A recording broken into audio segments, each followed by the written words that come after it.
Hello, hello, my friends. What's going on? Tim Lee, Legacy Gaming Studio. Time to get back into the Hunter Call of Wild this evening as we get into our gameplay. Before we get started, you guys know I like to say thank you to my heroes, my early access historians, my Vanguard historians, and especially my legacy historians, Sean Hammond and Tony Allen. All amazing people that support the channel financially. If you enjoy my gameplays, if you enjoy my personal conversations, if you enjoy, and I mean personal conversations like giving you big brother advice, maybe real men talk. How you doing? Talking, having a good conversation together. You like supporting this kind of stuff, hit that join button. Support financially. It means a lot. And you'll have no idea how much it actually means. I appreciate it. So, excuse the eyes. They feel a bit puffy. I admit I was working on my wife's pew-pew.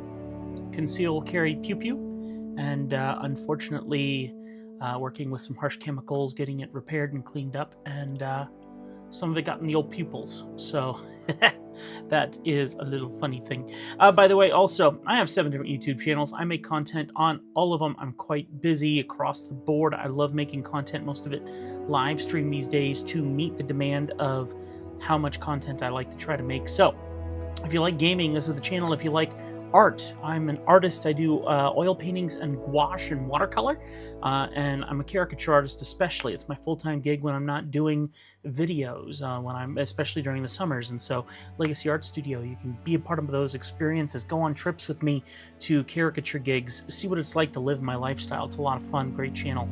Legacy Tech Studio, if you like talking tech, cameras, and all that jazz, maybe some of the stuff that you see right here in this individual space, well, that's the place to go. Legacy Tech Studio. Legacy Music Studio, if you like music, EDM is the music that I like to write. Worked on something pretty cool the other night called Satellite, and then noticed someone else had just released a song called Satellite 2, so might need to rethink that just for the moment, possibly. We'll see. But a pretty cool song. You can go and watch it on live stream over on Legacy Music Studio. The Legacy Cast is my podcast where I interview people exactly like you, people with a history, people with a legacy worth sharing. You have a legacy worth sharing. Why wouldn't I share it? And so you can do that. Legacy Cast. Hidden Legacies is our documentary that we're going to be working on hopefully next year. If all goes according to plan, we're going to be very busy with a film crew and a whole bunch of folks going out to a local community, filming the history of Neihart and Monarch, Montana. Very, very cool story that we're working on that right now. And the Legacy Workshop Studio, channel that I don't touch very much, but if I do woodworking, if I do any kind of repair, watch repair, I would have filmed tonight's pew-pew repair if I thought it would be safe to do, and I don't think it's safe to do, so I did not. And so that would have been on Legacy Workshop Studio. I do watch repair, stuff like that, all kinds of stuff. You can find it over there. Okay, too long an intro. Let's get into the game, my friends, as we get into the Hunter Call of the Wild. That would be a hiccup. That was not on purpose. Okay, we are into the game. And let's get a refresher on what exactly we're trying to accomplish in our game. So let's go into our mission log. And right now we have the Silent Hunt. Doc has received word from Hope that coyotes have been scaring away whitetail deer in Balmont. Hope requested Fiona's assistance, but unfortunately, she's away in a neighboring town seeing the stray coyotes. She recommended you in her place and suggested using a bow to harvest the coyotes so as to not further scare away the white-tailed deer. This is a really hard task. Anything to do with coyotes, hate it. So we need to harvest 2 coyotes with a bow. And then if we go to Paul Beatty, each year Paul and his father walk the circle route. This hiking path stretches around the Lake District region, allowing every region in the reserve to be covered.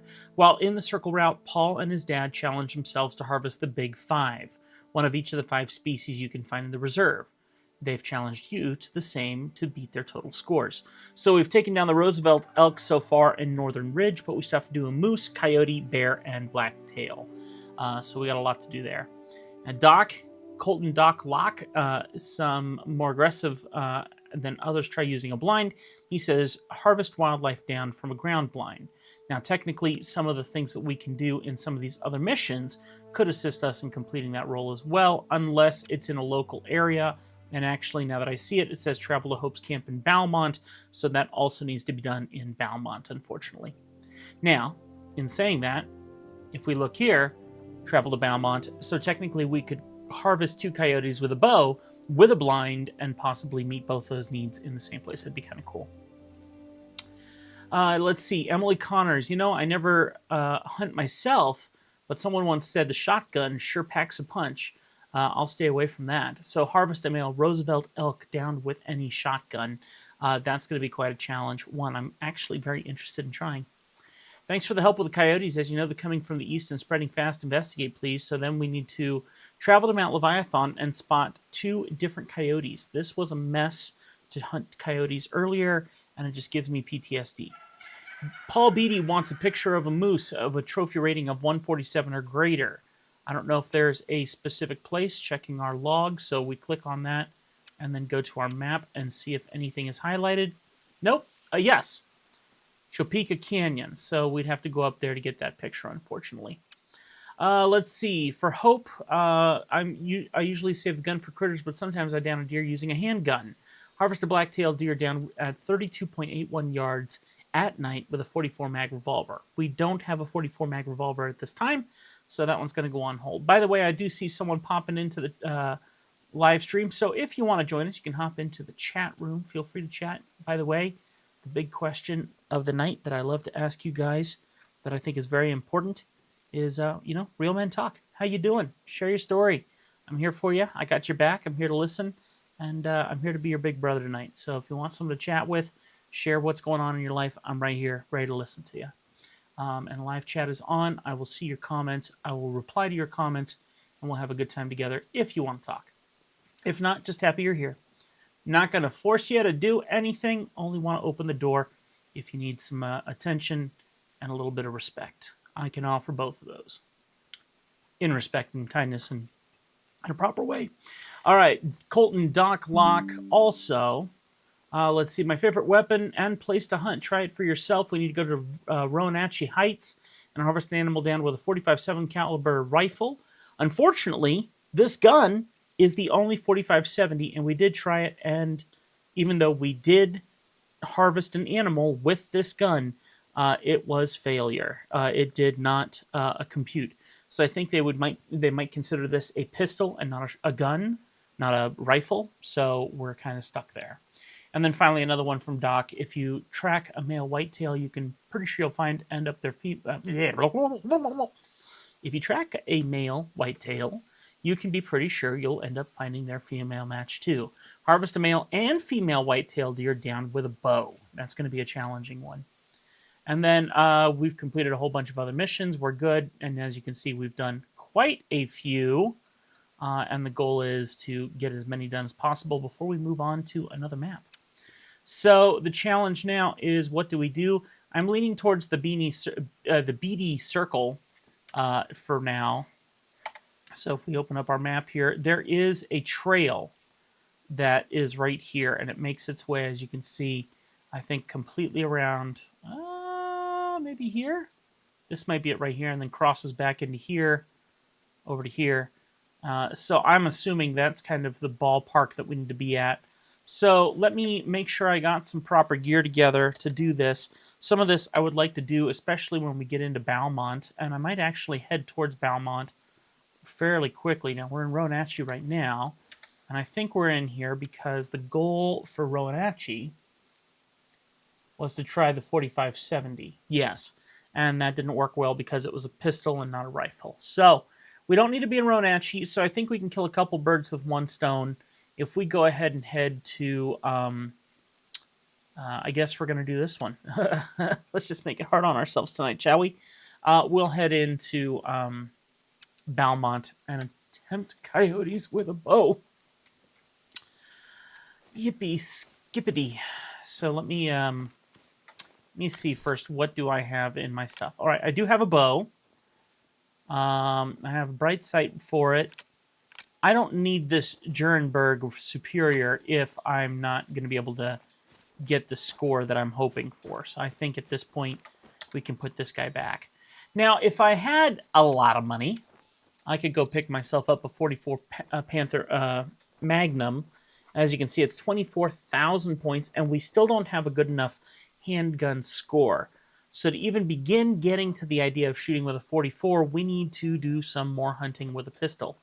Now, we got the 10 mil Davini here. We got another 10 mil Davini. I want something simpler. I look at the 10 mil Davinis and I think they look a little bit like a Glock, and so that's intriguing to me. I'd like something simpler to do our hunt. Because I feel like this one is just made to kick some butt. And I don't want to kick butt. I just want to get like small game. And yet there aren't any like small game pistols going on here, except for the 22 Marksman, which I have shot many times before. You know what? I may as well roll with that. So let's go to storage. Put the Jernberg away. This is beautiful. 24 mag. I would love to carry this one, the Anatha. So I need the Serviceman because I need a shotgun with me. I need that one. Why can't I carry the Anatha? I have too much. What do I have too much of? Riddle me this. What do I have too much of, eh? So I don't need the 4570s. We can drop this. We got all the buckshot. We got a bunch of arrows. Plenty of options there. And then I really want to carry this. I will figure out how to carry this gun because I want to carry this thing. I want to carry that because it's a 22 mag, right? So wouldn't that be a 22, same as a normal 22? And it's a good looking gun. It's like a 22 LR Express, which I've carried a long time. Isn't that kind of the same thing? Or is that more powerful and I don't realize it? Is a lever action rifle with a tactical spin and a classic design. Comes in a lightweight but sturdy frame offering smooth action recoil. Offers right balance between efficiency, velocity, and accuracy. Is performed hunting small game. Perfect. See? So I'd love to carry that. I think that would be a fun one to carry. But, and it's not a pistol. So technically that's going against what I actually need to accomplish. But let me see. Why do we have so much weight on board? There's why. We have 110. That's the only reason why? Wow, that seems weird to me. What is taking up all of our capacity? I mean, okay, that's a level 4. That's a 3.5. How much does this weigh? That's 3. What is taking up all of that weight? Oh, maybe all my arrows? No, they barely weigh anything either. Huh. My sights? Bright sight's heavier than anything else. Oh. I never use the Fox Pro anyway. So if I put away the Fox Pro, then I can carry my 22, which will be a fun play gun. Can I carry a pistol? Just for giggles. And I guess the smaller caliber in this case would be like a 45. Because a 10 mil, that's huge, isn't it? It looks like a ginormous gun. It's not in my ballpark. Everything here looks huge. I just want something small, you know? And I guess that's just not... It's not a thing. I can't have a small pistol. So, I'm going to just carry... Cavalry. I'll carry a cavalry if it'll let me. Hey, cool. I can carry that. So, now we got some good... weaponry going on here. Let's go ahead and focus in on ammo and see what I have. 22 mag, hollow point. Sounds good. And then I need 45. 45, oh, that's an air pellet. Okay, no, that's not what I need. I don't have 40, okay, 45 Colt. There we go. How do I have 44 jacketed hollow point, but I don't have a 44 pistol? That's confusing. Well, I'm not going to think too much about it. Let's go ahead and quickly set up my stuff here. So we'll go with the Rolliston Cavalry. And we already got the coder in place. and the Anatha in place. Any good sites that could fit on the Anatha? No, I don't have the Anatha in place. Let me get that in place. Okay, Anatha's in place. Ammo, 22. Good. 45. Good. Sights. Cool, the Anatha can carry the 4x8 and the 6x8, 8x16. I'll put that one on there because it's just a clean-looking sight anyway. The pistol I'll carry as is. And then I want to put my portable structure in 9. And we should be good to go. I want to see what this looks like. So, that's my Anatha, I assume? Okay. My shotgun.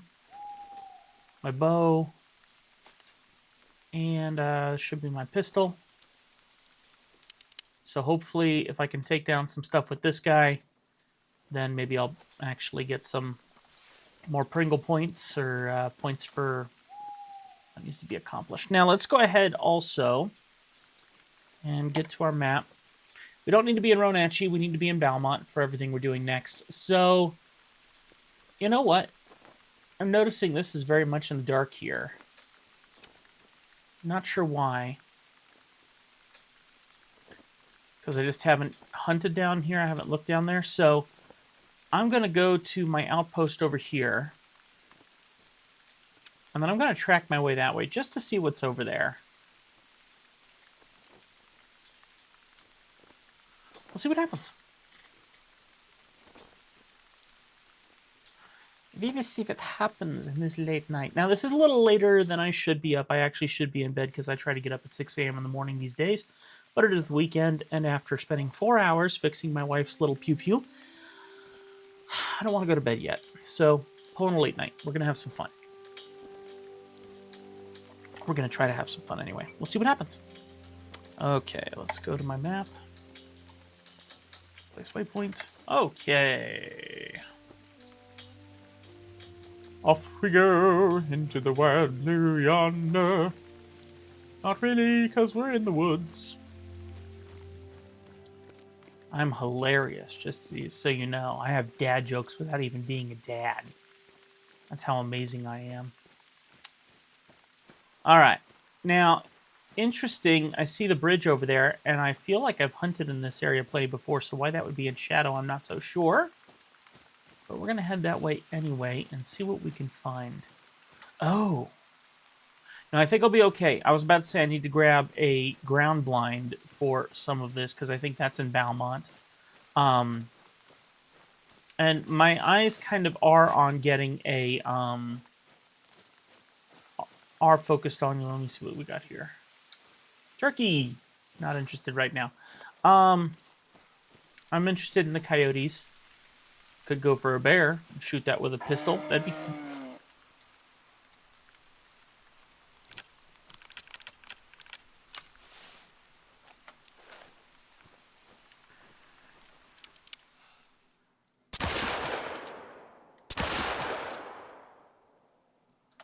No idea if I actually hit it, but it'd be interesting if I did. I might need to... Well, okay. I'm trying to meet a certain demand, but thankfully this is just for getting more pistol points, so it doesn't have to be perfect, thankfully.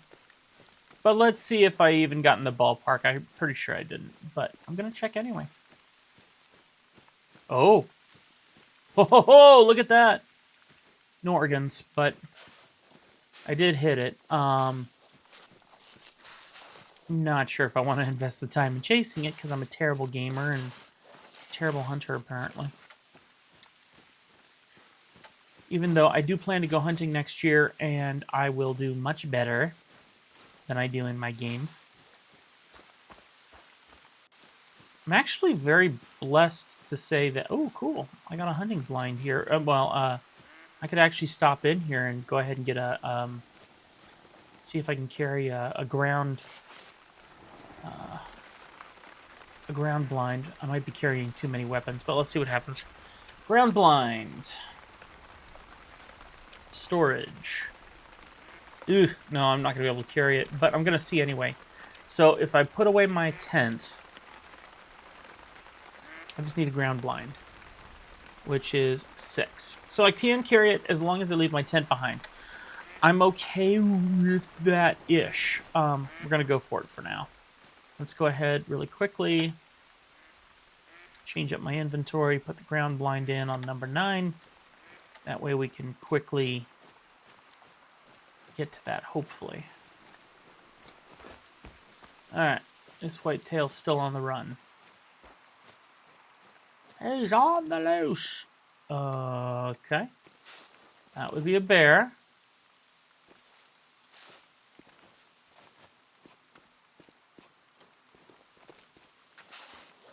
Okay.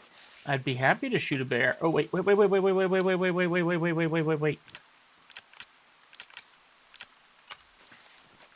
I might get a second chance. I see a deer over there. I'm not sure if it's the same deer or not.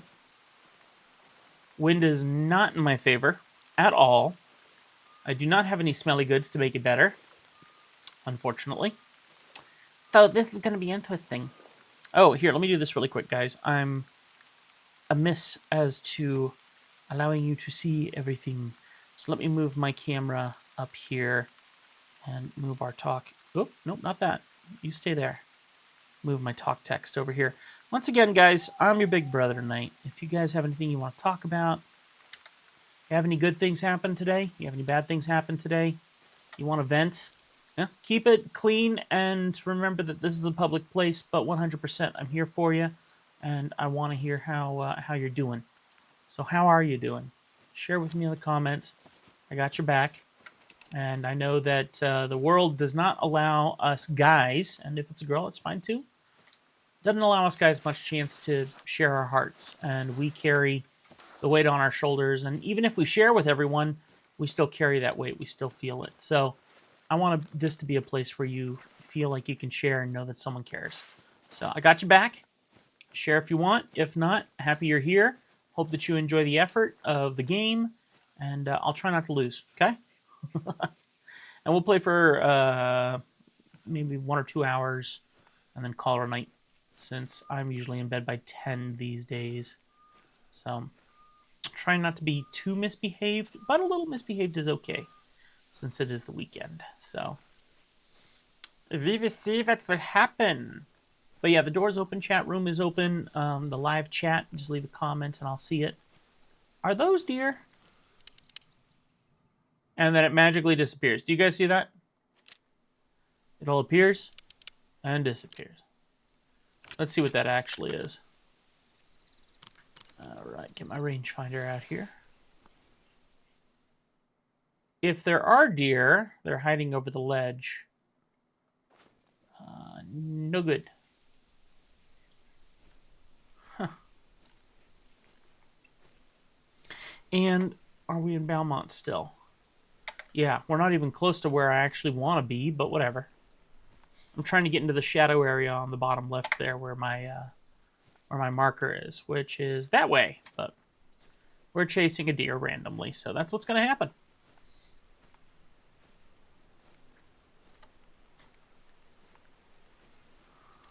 All right, Roo, we go this way, very quietly, so we don't wake up the little animals. Because they're all so cute, and we don't want to hurt the little animals, you know? They're so precious. I have a lot of accents that I do, so I am unforgiving, unapologetic. Might be a little unforgiving too, I don't know.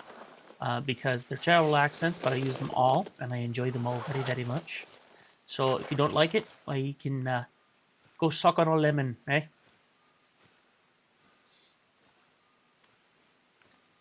All right.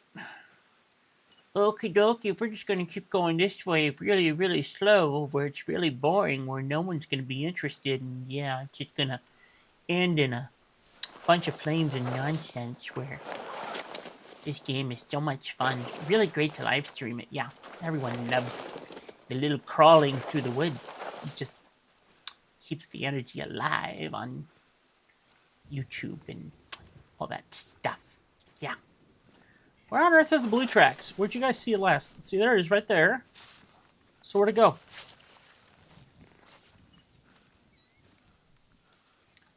I don't see blue tracks. I think that's blood, though, so I think we're good. That's got to be blood. It's turned... Whoa, hey. Okay, I deal with a little issue with this game that annoys me quite greatly. It pops up, if I go down too low, it pops up my windows. And I've tried everything. And I mean it. And I have a very technically savvy friend, and I'm very technically savvy, for the record. Even though if you probably have to admit that, that might mean that you're not as much as you think you are. I am, though. I fix everyone else's junk. I really do. Why is it going back that way? I don't even care anymore. I'm not even going to try. Wait a minute. What is the blood rate, though? Oh, wait, it's almost dead, though. Now I want to find it. That's more offensive than otherwise. What was the... Okay, fine, whatever. Why does it say to go back this way, though? I mean, like, it's almost dead. It's at 25, 50%. We're almost there. So that's mildly infuriating. I thought I was going to get a second shot at it. Did it die? Like, check the map. There's no purple, so it's still alive. I haven't killed it. But it's 25, 50% blood rate, so it's nearly dead. Now, I see that over there. Is that the one that we're supposed to go to next, or is it more that way? I'm going to attempt this way, and I feel like it might take me in circles. And circles are boring, so see, I'm okay. All right. I just want to find this deer and shoot it, okay? Knock it out with a pistol. Ooh, ooh, ooh, ooh, ooh. That's a bear. I see it running. Oh, but there's deer. Oh, dear. Oh, there's a deer right in front of me, too?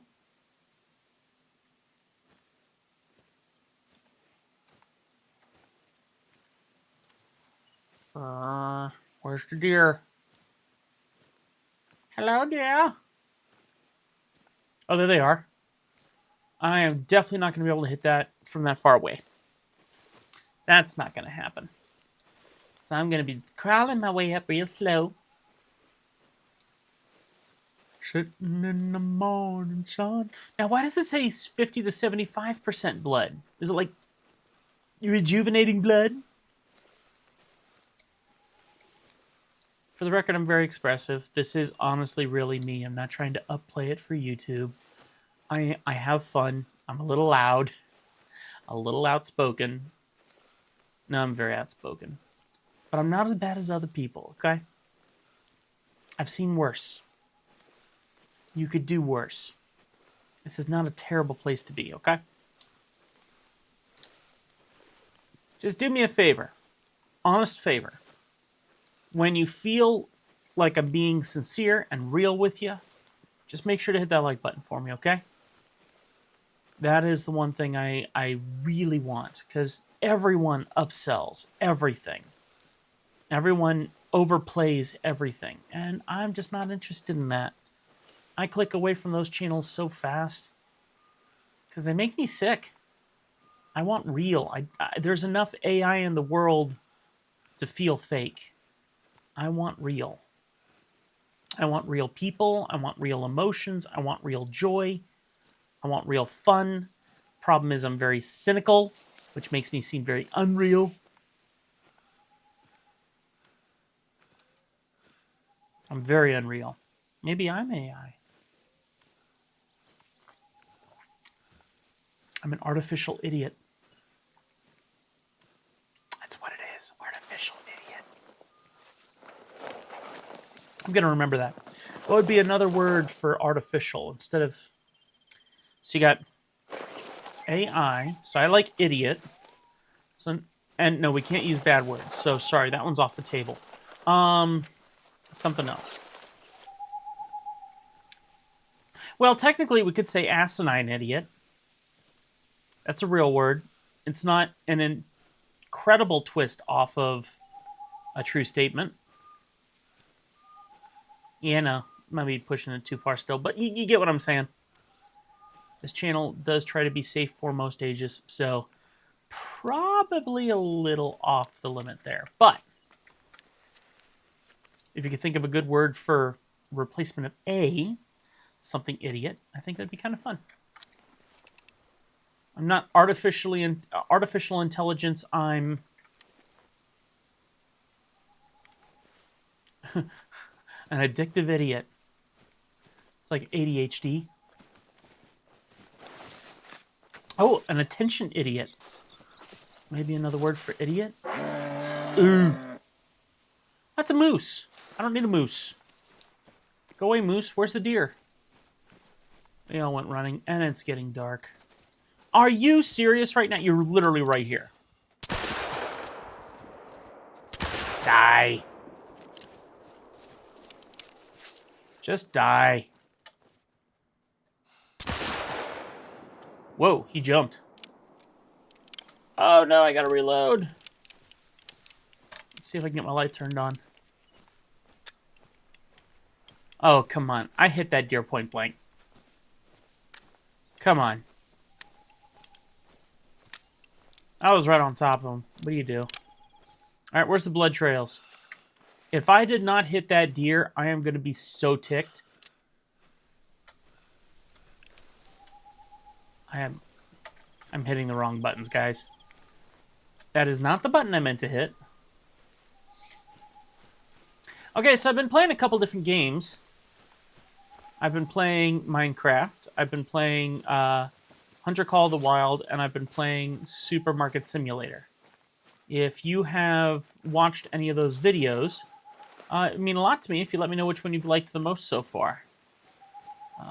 I would greatly appreciate if you let me know. I did not hit that deer, even though it was like directly in front of me. That's poop. That's not blood. That's poop. That is also poop. Okay, nope. But I killed something somewhere. I mean, I laid 3 shots into that thing, so in my opinion, I think it's dead. Oh, wait. I thought I saw something over here that looked like a shape.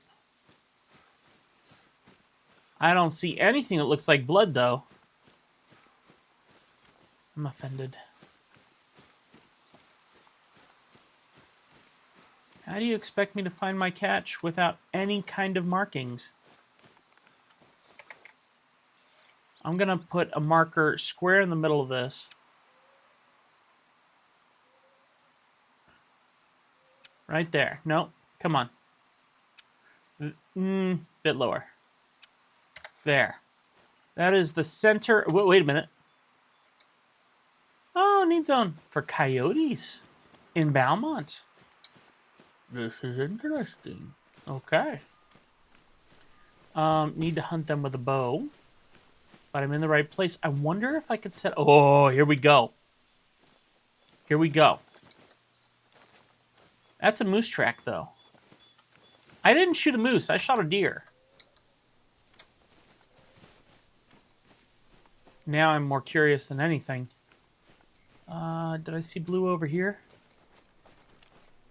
Where's the blue?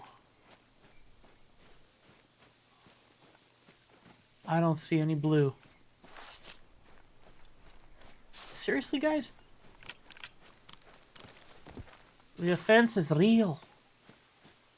I'm deeply offended. You think I don't know how to shoot? Oh, come on! Look at this. I mean, that's blood trail right there.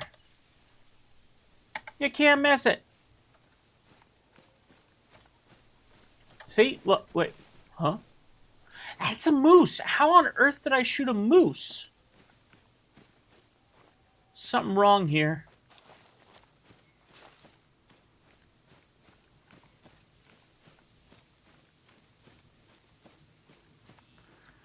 Not to mention, I don't see a single... And I shot something and killed something. Oh, here we go. See, that's not a moose. It's a whitetail. What on earth is this nonsense? So, 0 trophy points. Animal shot more than 2 times. Come on. Is dead. I tried to make his life easier. No vital organ hit. I know. So, how did I hit it? Ouch. But where was the second shot? Is there a way to see a second shot? It's a flesh wound. It died from a flesh wound. I'm so sorry. Oh, no, wait a minute. Here's the second shot.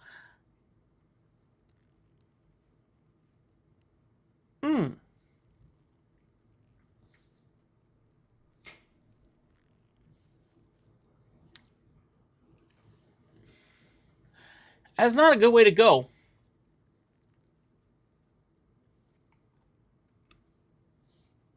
No, not my fault. Not my fault. Entirely. Okay.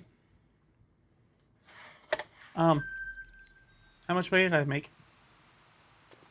Do I get a pistol reward? 60 XP. Pistol reward?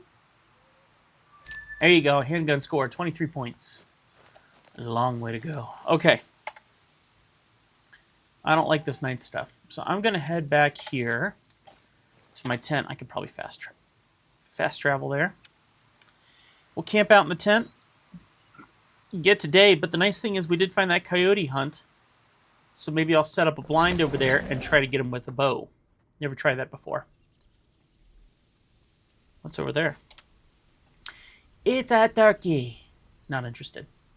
We're going to set up early in the morning, most likely, but let's go ahead and check one thing here before we do. So this right here is the coyote zone. Oh, look at that.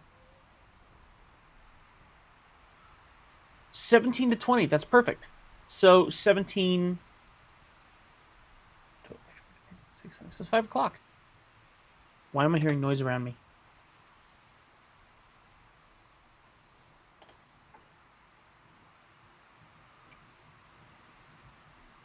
Did you guys hear something, or was that just me? I didn't have my speakers turned up. Okay, anyway, we said 17 to 20, so this is good. So I can sleep it out. We'll go to 16.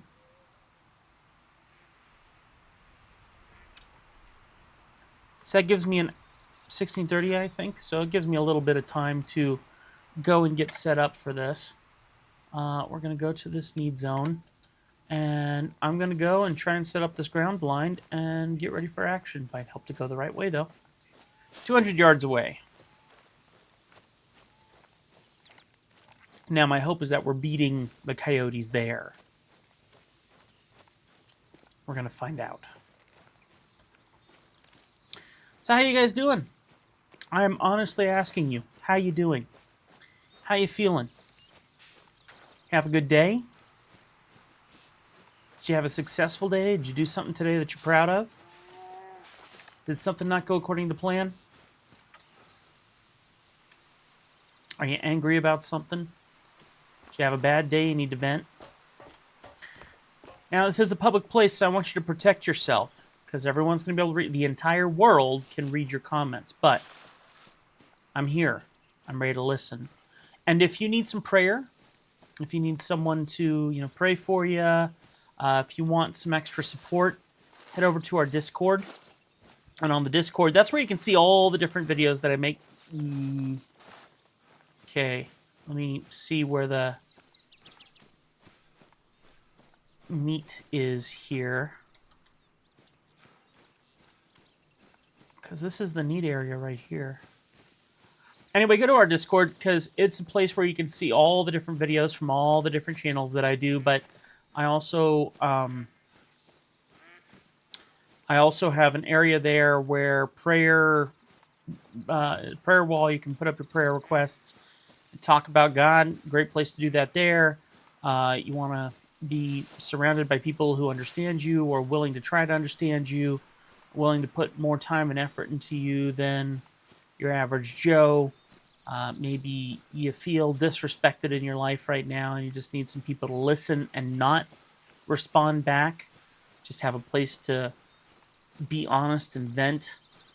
Or maybe you want some life advice. To be honest, I'm more likely to give life advice, though I am absolutely going to listen to you. I used to be a pastor. I used to be a youth pastor. Used to give a lot of life advice, kind of therapy style, and I've been told I'm pretty good at it. I've been told people have a young man just the other night said, "I'm surprised you don't have a script." Uh, I've been doing this a long time, and I like helping people, and it's very rewarding. And so I find I'm playing games and being just another YouTuber on just another channel doing nothing special. And I don't like that fact. And so I do think that this channel can bring something different than any other channel can bring, and that's honesty, compassion, respect, and a willingness to listen. Now I will be completely blunt, and this will make most of you run away. Like I said, youth pastor in a previous life. Most importantly, I'm a Christian. I'm very conservative in mindset, and I stick to my guns. So most of my answers will be seek God, seek His answers, find truth, find out what your life is really supposed to be, and those results will give you true results. I believe that very firmly. Oh, wait a minute. No. This is the hunt zone, isn't it? Yeah, need zone. I find it very interesting. There's no carrion here right now. No, how would you put it? No meat. So let's go ahead and set up our blind before everyone gets here. Before the party starts, you know. Anyway, I'm ready to be here for you, ready to listen, and want you to know that there is someone who is ready to support you. So, okay, so we got to do this with a bow. If we're lucky. This will be challenging at best. So let's hopefully put ourselves in a good place and see if we can get anything. So, but anyone who's here, I just want you to know how thankful I am you're here. Because, listen, I'm a tiny little YouTuber. Been doing this for 15 years. Been a tiny little YouTuber for those 15 years. That's never changed. My words that I constantly say make the algorithm very unhappy with me. Because I talk about God, I talk about His blessings, I talk about why it's important, and I live that lifestyle as best I can. YouTube doesn't like that, and YouTube hasn't liked that for a long time. I remember the day when they, decided to cut everything that I had been doing in half and remove support for my viewership to see what I was doing. And yeah, I'm offended by that. I'm frustrated by that, but I've still stuck around here for 15 years because I believe what I'm doing here, and I believe God has a plan for me here. So, you know what? If I can help you, if I can help someone and lead them to an understanding of Christ, help you find something that makes you feel successful and brings you joy, if I can bring you joy because I'm funny as I possibly can be, we try our best, right? One can dream. So, where's these coyotes at?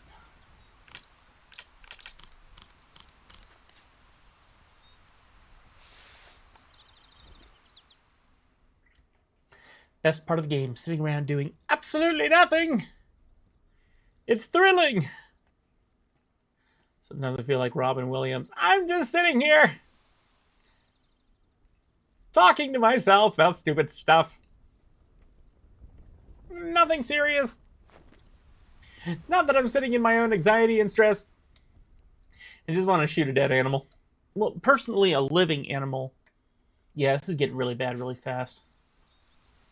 And this is why the algorithm doesn't like me. I hear Turkish. Turkish Delight? Not quite the same thing. Where do you guys remember Turkish Delight from? I've never had... Ooh. Let's see. I appreciate you, man. You are loved and you matter. I actually just stumbled across your stream from the recommended section, and I've been looking for a Call of the Wild stream. Glad I found you. Hey, thank you so much, XD. Appreciate you. Appreciate you very much. That's awesome. Very kind.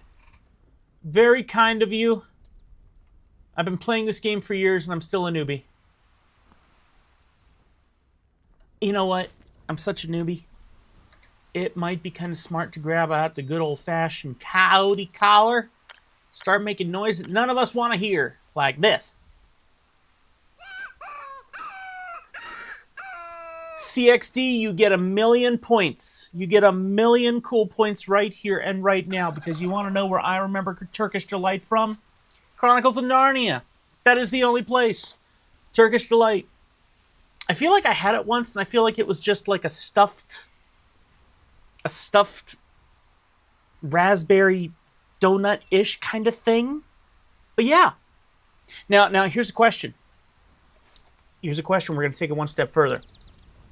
We're going to see how cool you actually are. How about chili dogs? A good old-fashioned chili dog. Where did you first hear about chili dogs from? Betcha. If you get this answer, then we might be twins, but I kind of doubt it. It is a movie/TV reference.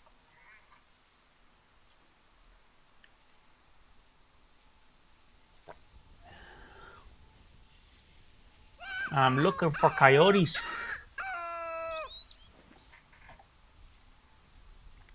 There you go. Sonic the Hedgehog. You got it. There you go. All right, XD, you're at the top of the peak now. You're rocking it. Good job. Extra cool points for you today, my friend. If there were rewards for being in the stream, you would have it. That's right. Sonic the Hedgehog and his original chili dogs. I never liked chili dogs, for the record, until I saw Sonic the Hedgehog liked it. I learned to like them. It does require, you're going to hate me, a little bit of extra ketchup. Just a tiny bit. Okay? Not a whole bunch, just a tiny bit. Okay. No, a lot of ketchup. Kind of like putting way too much coffee creamer in your coffee, which basically makes you coffee creamer with a little bit of coffee. Off-Road Kid, what's up? You love this channel. Well, thank you so much. I appreciate it. Barrel chili dogs with ketchup are the best. I know. And a little bit of cheese. Maybe a little bit of cheese. And then if it's just I don't want this on a chili dog, but on a good old-fashioned hot dog. Sweet relish is and mustard. No mustard. Just I can do it. But when I go camping with my wife in the mountains of Montana here, you got to have a proper hot dog with ketchup, mustard, and relish. That's all I need. That's all I need. Off-Road Kid, I am well. How are you? How you doing? What are you up to? How you been? Tell me about you guys. We got two awesome people in here right now. Actually, more than that. Tell me a little bit about you guys. How's your day going? What makes you cool? How you feeling? Did your day go well? Did it go bad? Things go awesome? What's the biggest thing, one positive thing that's going for you right now? Or what are you struggling with? What are you carrying? Share with me. I'm your big brother. I'm here for you. I'm going to support you. And I want a coyote.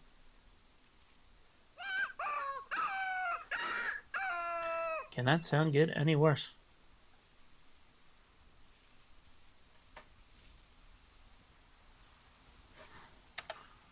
It is 17:15, so we're good from 17 to 20. So we got 4 hours to get some coyotes here. And shoot them with a bow, which is going to really suck. I always do mustard under the... Ooh. I never thought of doing it under. I always do mustard under the dog with chili and ketchup on top. If I'm feeling it, sprinkle with cheese and minced raw onion. Okay, yeah, yeah. Onion's a good one too. I'm I'm broke. I can't afford onion. I'm not the Grinch. Okay,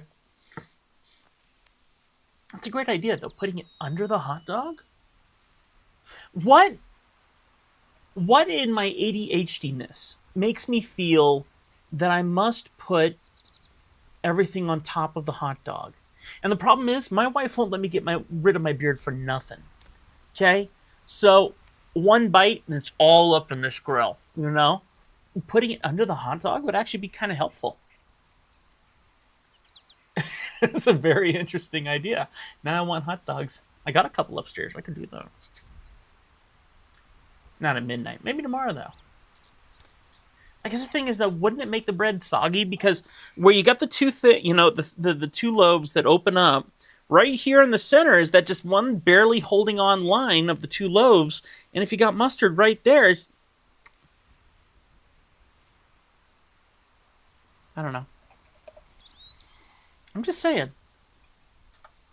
Okay, I really got to reprogram this. So here's the thing: I have this system set up here. Let you in behind the scenes.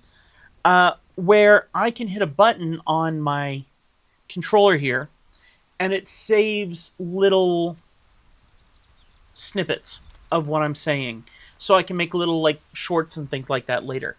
The problem is, I hit one of these and watch what happens in the game.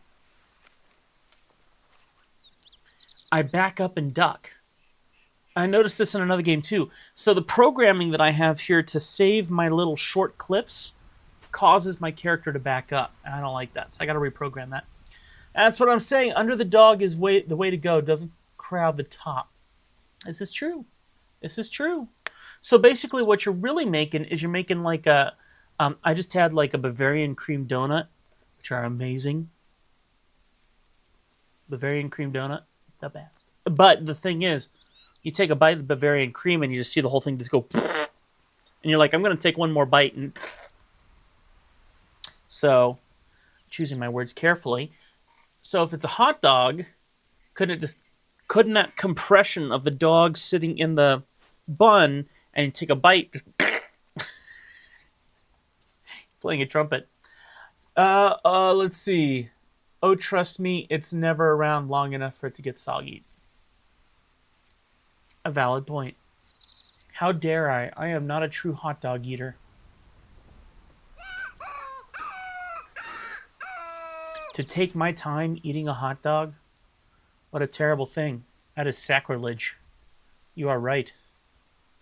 Sacrilege indeed. Saving that clip and ducking yet again. I gotta figure this out. I'm gonna have to reprogram that. Now, I know we have several people here who are watching me do absolutely nothing, so will you forgive me for a moment while I go into IT mode and attempt to repair the fault that I'm seeing with my system here? I'm very ADHD, and it's my desire to immediately fix something when I find something at fault. Will you forgive me a second as I work on that? So, one of these saves my verticals, and the other one saves my. I think this is the one I got a problem with, which is my other one. So bear with me a second. Keep talking. I'm very good at multitasking. It's an ADHD trait. So keep talking to me. You guys still haven't told me how you're doing. So tell me a little bit about yourselves. We figured out hot dogs. We figured out Turkish delight. We figured out we like. Ooh, never mind. It's happening. Everyone, shut up.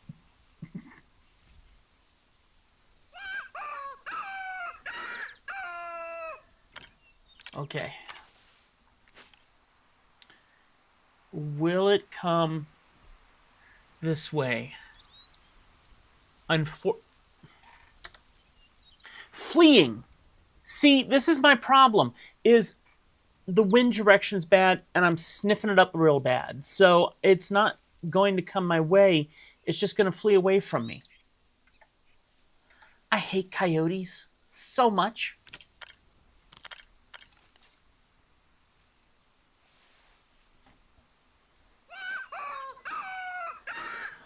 I've been trying to set up a boar grind in a new map, but barrel feeders are expensive. I'm great otherwise. I got the barrel feeders. I bought like that, and I haven't had the chance to use it yet. What new map? Which one are you doing? I'm just doing. I want to try to beat a bunch of the actual story mode per se of the original map, the Balmont map, or whatever that one's called. I think it's Balmont. And then once I get that done, then I'll move on to another map. I did play the Mississippi map. I used to live in Mississippi for a while, so I was very intrigued by the Mississippi storyline and thought it was kind of cool that they had kind of like a mystical kind of touch to it. And so now I'm very interested to see the storylines that might be in several of these maps. And I'm not sure if that's a storyline that is just in the Mississippi map or if the other ones have those interesting storylines too. So I kind of want to follow through with it and see what happens. But I'm like, well, if I'm going to do that, then I may as well try to get through as much of Balmont as I can and, take that as far as I can. Anyway, Scotland map that came out recently. Oh, very cool. Scotland. It's a very good map. I hear very good things about that map. Not from anyone else. I just say it because it sounds cool to say, and I like saying it with a very fun accent because everyone seems to like it. My wife, she loves this accent. Hi there, baby. Come on over here. She digs it. I'm saying.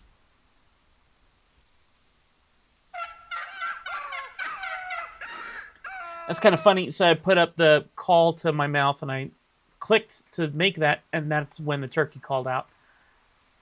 So I was like, that's the wrong call. And then mine called out. So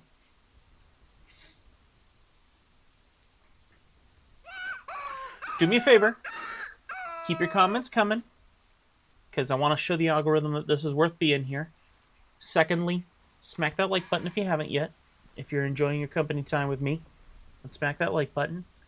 And then only if I've earned your subscription, then get subscribed. Okay?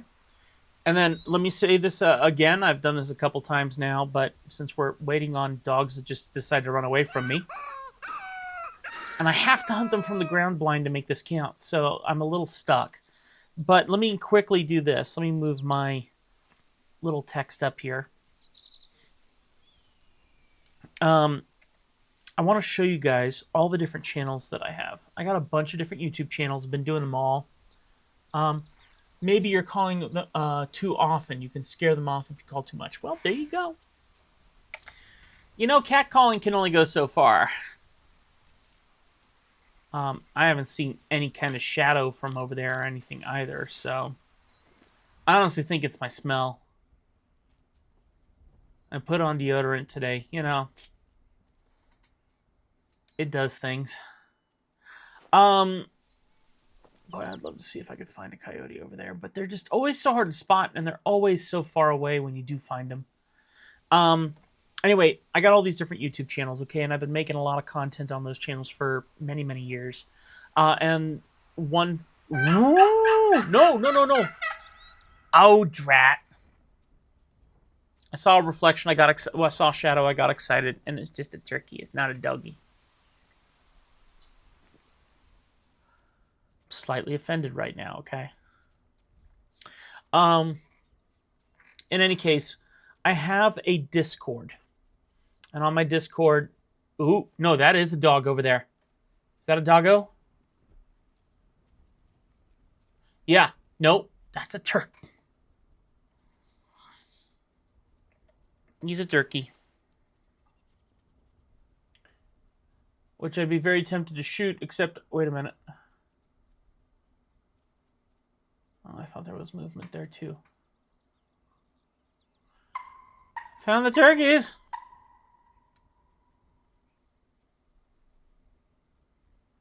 I'm not hunting turkeys, but I found the turkeys. In a coyote need zone.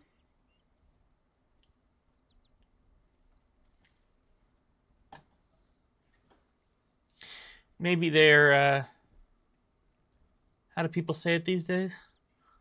Maybe they identify as coyotes.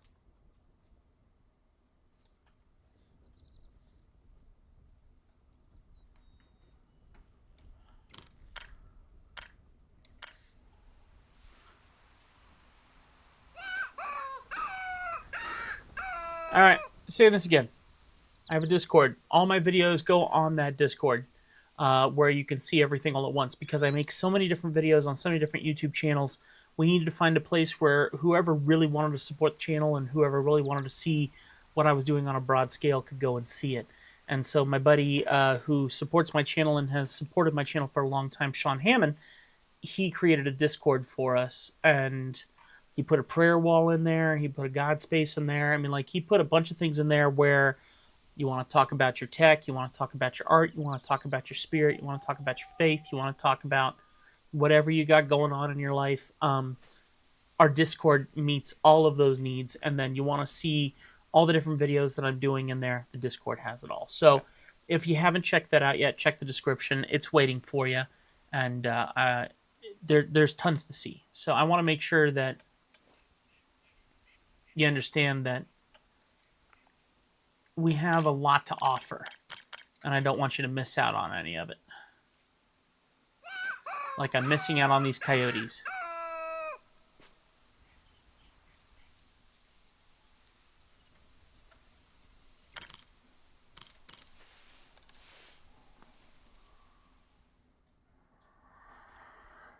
You do woodworking as well. I've been looking at getting into woodworking as a hobby, but I don't know where to start. Okay, so I do woodworking, sort of. My woodwork shop, I have a proper woodwork shop because I'm an oil painter. So like this painting right here, I'm going to have such a hard time putting this back up once I'm done showing it to you. This right here is one of my paintings. Can you guys see that? Okay, here. And I did an art show a couple years back where I needed to frame all of my paintings. Whoa! And I could not afford to buy frames for all of my paintings that I had. And so I decided what would be wiser would be to go and get a bunch of pallet wood and make frames, design my own frames, build them myself out of pallet wood. So I called them, I think I called them rustic classic frames. And, you know, they still have the nails in them and stuff like that, but I made these frames so that I could frame all my stuff. And that started my my woodwork shop. The desk I'm sitting at is a ginormous slab of several pieces of wood that I've put together, covered in resin. And I've never done anything like that before. And this desk is incredibly solid. I've never built anything like it in my life. I really like experimenting with woodworking, with workshop stuff in general. One of the other things I have is that camera plugged into the system. It is. Here, hang on. Show and tell. So we can go for a little walk here in a half a second. Let me power this guy up. I'll show you the other side of the workshop. So the woodwork shop is in the backyard sort of thing. I have a shed for the woodwork shop. But I also have, let's get this powered up so that I can see what it sees. And you can see what it sees. Is it not plugged in? Bear with me a second, please, as I power this up. Long story short, I have an electrical workshop as well. I do. I have repaired some watches. I work on a whole bunch of different stuff, but it's a bit more of the electrical side of things. So electrical engineering and stuff like that. No college or school experience. There we go. Hang on a sec. Boop. There you go. So this is my other camera here that you see, and we can take this camera and I'm just going to point it into my other side of my basement here, into the opposite side. Hang on a second. And it's super dark because I have everything all closed up here, but I'll show you here in a second. There we go. Show and tell, huh? Let me focus this. There we go. So this in here is my electrical studio. I guess my wife shut off my lights down here. So there you go. So electrical engineering, worked on my wife's pew pew here. I want to take that soda with me actually. So if I'm doing any soldering, if I'm doing any reworking on boards and things like that, learning electronic repair, I've repaired cameras, I've repaired computers, I've repaired a whole bunch of stuff, and I find broken things and I try to fix them, and I really enjoy that. So that's part of the workshop side of things. And then if not that, the workshop also includes, over here, we got some watches that I collect over here, like that. And over here, like this. So a couple watches there, and I fix them when I can. And then here's the side of the shop that we were just on, where the gaming side happens. So let me set this up here where I usually have this, which is about here. Get that in focus. There's the gaming side. So yes, I do woodworking, but it's not woodworking for just woodworking. It's actually just fixing everything I possibly can and learning new things. ADHD is learning the new things. It's pretty awesome. So that's awesome. I'm out a job right now, and I've been looking to find hobbies I can possibly make a career from, like woodworking. I personally love cooking as well. I just love arts and crafts. Oh, XD, that's awesome. So what was the previous job? What were you doing? What happened? If you want to share. If you don't want to share, that's okay. Swap back over here. Oh, and my art studio's over here as well. This section here is 1/2 on the opposite side of this, the exact same size as this on that side, is my oil painting studio. And then I have some watercolor stuff that I do upstairs and things like that. So that's the gist of the studio. So this used to be our master bedroom until we had a massive leak from outside, a flood. We found asbestos down here, had to do a whole bunch of stuff. It messed us up pretty bad. So we moved upstairs, and this never finished. And so I'm like, listen, we got to do something with this room. So it became my studio. So there you go. That's the story. Oh, sorry. I totally looking before I swapped over to the other camera. Sorry about that. I am self-employed as a full-time videographer and a caricature artist. I'm a cartoonist. And that's where I make the majority of my money. This season, right now, has been so quiet. Nothing has been going on. We're doing the best we can with what we have, but things are tight. And so I'm in a season right now where I am questioning if we need to look at me going and finding another part-time job to fill the void for some of the cash that we're not receiving right now. A lot of prayer, a lot of faith, a lot of uncertainty, and it stinks. It really does stink. It's a rough time. So I feel your pain about being unemployed, because I've been self-employed now for about a year plus, but I'm sitting in this moment always questioning. Am I messing up as a husband? Am I not doing enough for my wife, who is a hardworking nurse? And am I looking out after her the way that I should be? Or should I wait to make sure that the clients I do receive aren't hampered because I have to go and seek employment, which means I can't get done certain tasks and goals and things. So I understand what it's like to sit in a moment of uncertainty of your career. And that really stinks. And it hurts. It hurts. but it comes with an understanding that there's a bright future ahead. You can do something about that. You can be something different. You have the chance to change what you're doing. It's up to you. I was a caregiver for an elderly person and sadly is no longer with us. Well, thank you so much. I know it's weird to say thank you for your services and that, but frankly, thank you for your services because I know a lot of amazing caregivers. My wife is a nurse. Um, it is a thankless, difficult job to be a caregiver, 100%. So good for you. It was my first job. Your first job? Holy smokes. And as much as I'd like to work for myself, I'm still looking, but there's just no one hiring these days. Yeah. Yeah, absolutely. Wow. Your first job as a caregiver? Holy smokes. And you're talking about this person so respectfully too.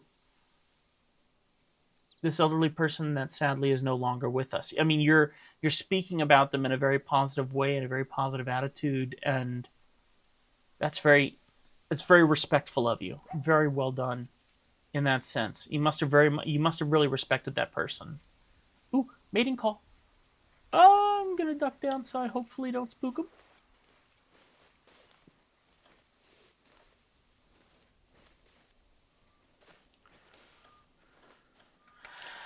I guess, I mean, here's the reality. People are absolutely hiring.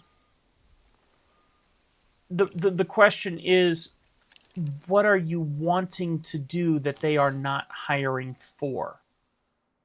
What are you actually wanting to do with yourself? Because, I mean, here's the thing. I also say no one's hiring. But the reality is, I sit here and I go, well, no one's hiring for what I want to do. When I could go to Wendy's or wherever and they all have help wanted signs in the windows. So, what would you desire to do with yourself versus what you're seeing in your community that just isn't meeting your personal desires for employment? Because you hold more capability than what Albertsons or Walmart can do for you.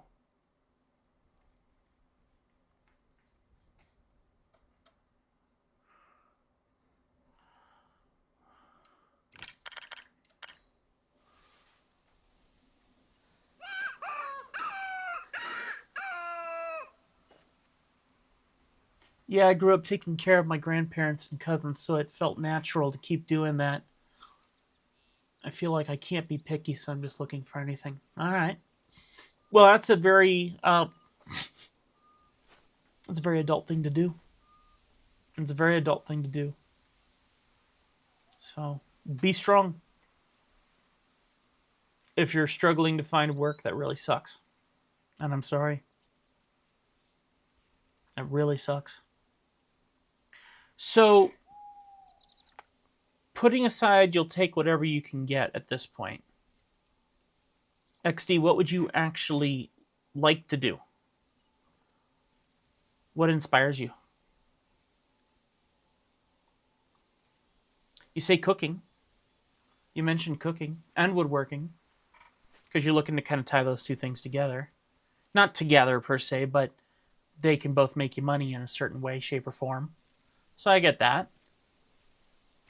How would you want to market those things? Are you someone who wants to market that in a,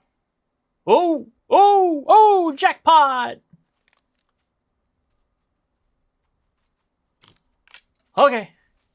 I'm still listening. Okay. Oh, I saw the head. Oh no, you running. Don't run. Oh, why are you running? Come on, are you serious right now?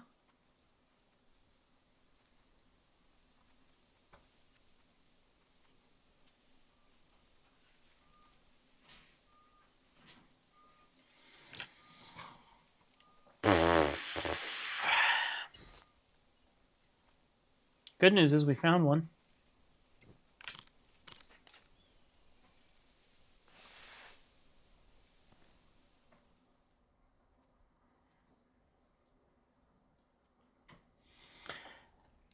as a YouTuber, as someone who has always loved making content, and as someone who always sees that a cell phone is a quick way to make content and do creative things, I always look at someone who likes to cook and someone who likes to woodwork and someone who likes to make all these things and be a creative like that. I always see an outlet like TikTok or Instagram or YouTube being a lovely way to express your creative interests. It does require a whole bunch of extra learning steps and experiences, but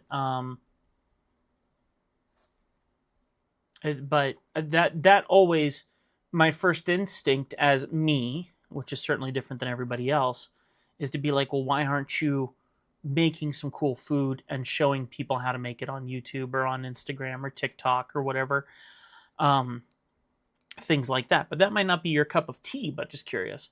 I never thought of it. If you never thought of it, that's impressive. May I ask you another question in that? If you've never thought of what you would want to be creatively, have you always been, I mean, you said it's your first job, but have you always kind of been in your life in a place of servitude where your focus has always been on others and you haven't had much time to think about yourself? Out of curiosity? Always love the reactions of cooking for other people, and that's how I show love, is through making food for others. Oh, that's cool. But I'd really like to do anything creatively. Huh. Very cool. Yeah, you see, I look at that opportunity for anyone, whether you're on TikTok or YouTube or Instagram or whatever, just setting up your phone with a little mini tripod in your kitchen and hitting record and going, okay, we're gonna make, chicken scampi today, my way. And then you edit that all together and really quickly on your phone, because Instagram now has a way where you can record little snippets and just make this little quick little thing, and then you inspire someone else to do something. And I also notice on Pinterest, whenever my wife and I want to make up a fun mixed drink or we want to look at some different foods, we're always looking up recipes on Pinterest. And so you make up some really cool food and you take a picture of it and you put it up on Pinterest, or you make yourself a blog on a website, that's cook with XD, and show people what it's like to cook what you like to cook, and introduce them to things that they haven't experienced yet, and it's something you can do for fun, for starters, just to see if it kicks off and see if you find yourself people who like you, and just do it for fun.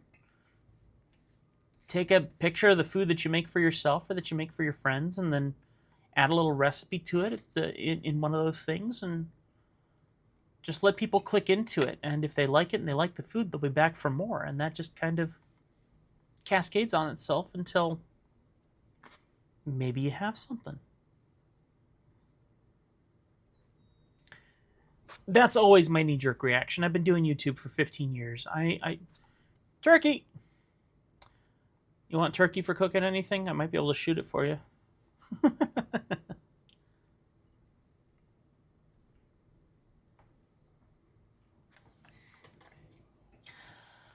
Someone who doesn't know what they want to do, except that you want to be creative.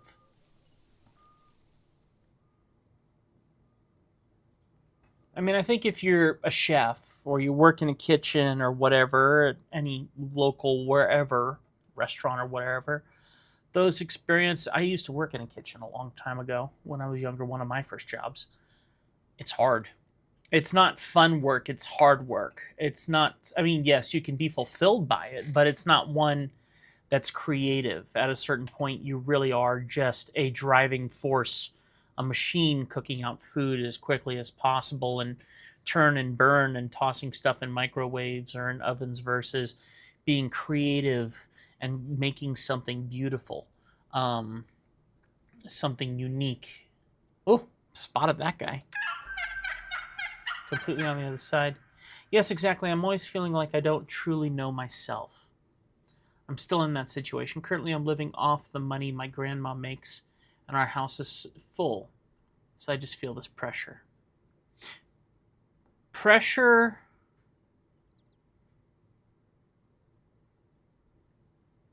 that your family's putting on you? You are living off of someone else's money, so I can understand that pressure certainly to get a job. Maybe you're feeling that might be cutting into dreams you're not certain about. You have a desire for something, a dream for something that you haven't fully called out. You really don't know where you want to take that. You just know you want it. And so am I in the ballpark per se of maybe what you're feeling? Or is that pressure something that you have put on yourself? In your scenario, I can see that that your family might want more of you in that situation. And if that's a fact, you got yourself a situation where priorities have to be picked. And it sounds like you're picking them, certainly, but that doesn't mean you still can't figure out who you desire to point towards, even if you don't really know what direction you want to go. But just to point yourself in a certain direction and start considering the creative outlets. And it doesn't have to be a job. I mean, one of the good things about having a 9-to-5 job is that you can do a job that is simple, stocking shelves at Albertsons or, Walgreens or whatever, so that you have mental energy so when you get home, you can be creative. I can see how that goes. And then now you got a full house, you got a whole family. I guess not trying to dig in too personally. I'm someone who likes to help people. And if I'm rolling too far and you'd rather just chat, I apologize. But I mean, does your family get along with you pretty well? Do they want you to have something and they desire something for you? Do they want you to have that kind of success? Pressure of reliance. Everyone looks to me to keep things together. Oh, oh, ooh. You need to find a job to provide. So it leaves me no mind space to stop and think about what I want to do or what steps I can take to achieve. I'm so sorry. I'm so sorry. That is such a burden to carry. That is such a burden to carry, XD. I'm sorry. Do you feel rewarded being able to take care of them? Do you find any accomplishment in that?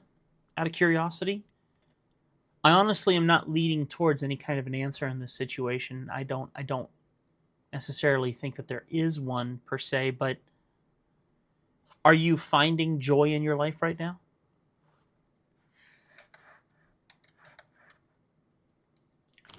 I'm going to try to take this guy out with my bow. I don't know if I can or not. I can barely see over there to take the shot. No, I can't see it from here, so I got to shoot it with something else. Maybe we'll try the 22. So I got a scope on here, and I can change that for night vision scope. Let me see if my scope would reach far enough. Oh, no, I can't see a thing. No, no, no, no, no. It's far too dark. So we got to change the scope. Whoa, is that it right there? That might be it, but I'm having a hard time seeing it. So I'm going to change my scope for night vision scope. Yeah, that's it.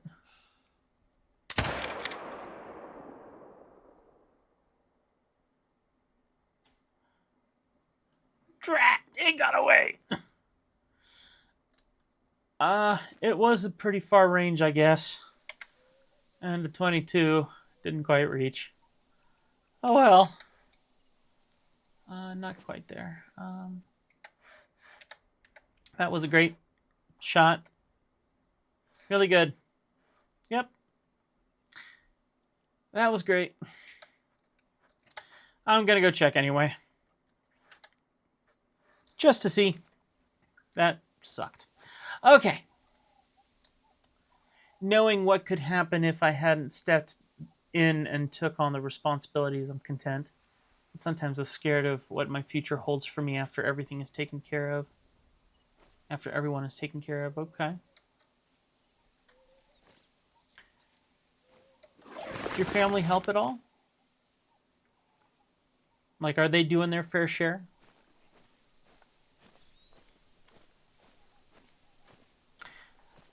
Your comments in response to everything I'm asking is so respectful of your family and of the people around you. So you are absolutely a person who has been through the ringer, probably still going through the ringer, and you hold a respect for the people around you, even if they don't deserve that respect. And I'm not saying your family doesn't deserve that respect. I just sense that you are willing to see a pretty broad picture, and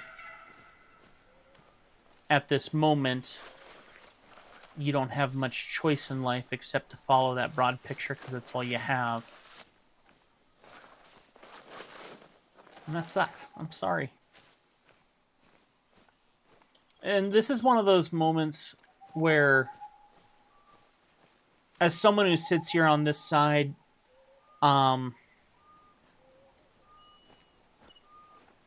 if I'm understanding you correctly, the first thing I want to say to you is I'm proud of you.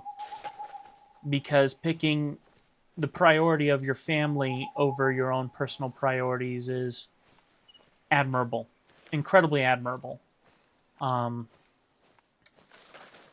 And I know the pressure that you're carrying. I don't know the pressure that you're carrying. I have not been in your scenario, but I understand the weight that you carry from all of that. And it's a thankless task. So, firstly, that's admirable. And for the people who don't tell you that enough, I see that. So, I hope you know that.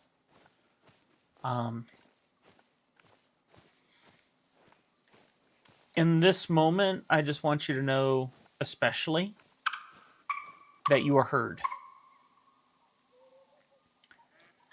You are heard and understood. And the only encouragement I have for you right now is that everything is a season. So you're in a place right now where you might not have a lot of flexibility, but that doesn't mean you won't have that flexibility in the future. And you are capable of controlling your life. Now, yes, you have people that count on you. Those people need to be adults too if they are adults, and some of them need to be kids if they are kids, and maybe that leans on you. But I want you to know that everything is a season. It will change. You will have another opportunity.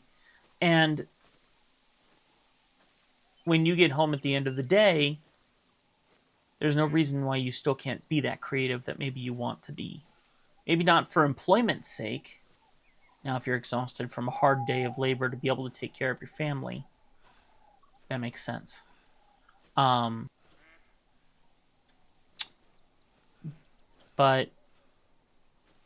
whoa, you're offline. What's going on here? Oh, we're dropping. Are we back? Looks like we're back. Hopefully we're back. I heard a dee-doot, and it sounded like my internet dropped, and I saw a couple missed frames, but it looks like we're back. Okay. Let me go fully live here, make sure that we're up to date here.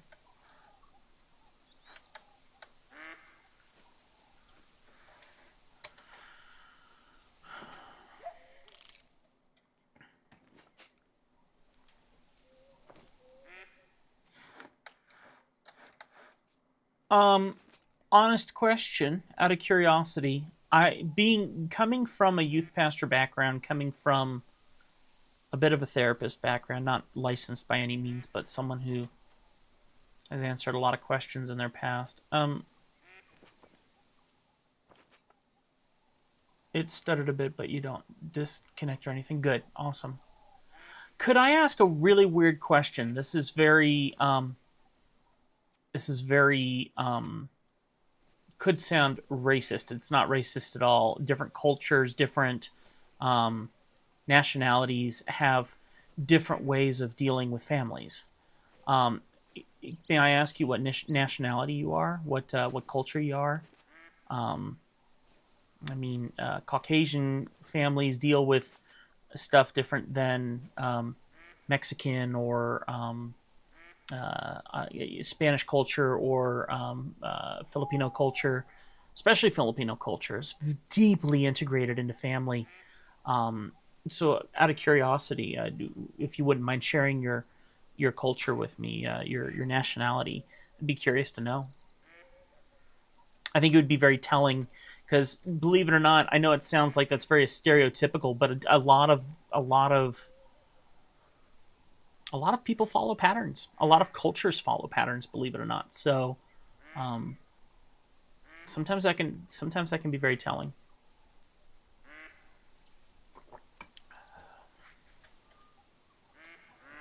Doing a great job hunting tonight, huh? Whoa! No way. And the wind is better at my back if I can sneak around enough. That was a coyote. That was a mating call. We could make this work.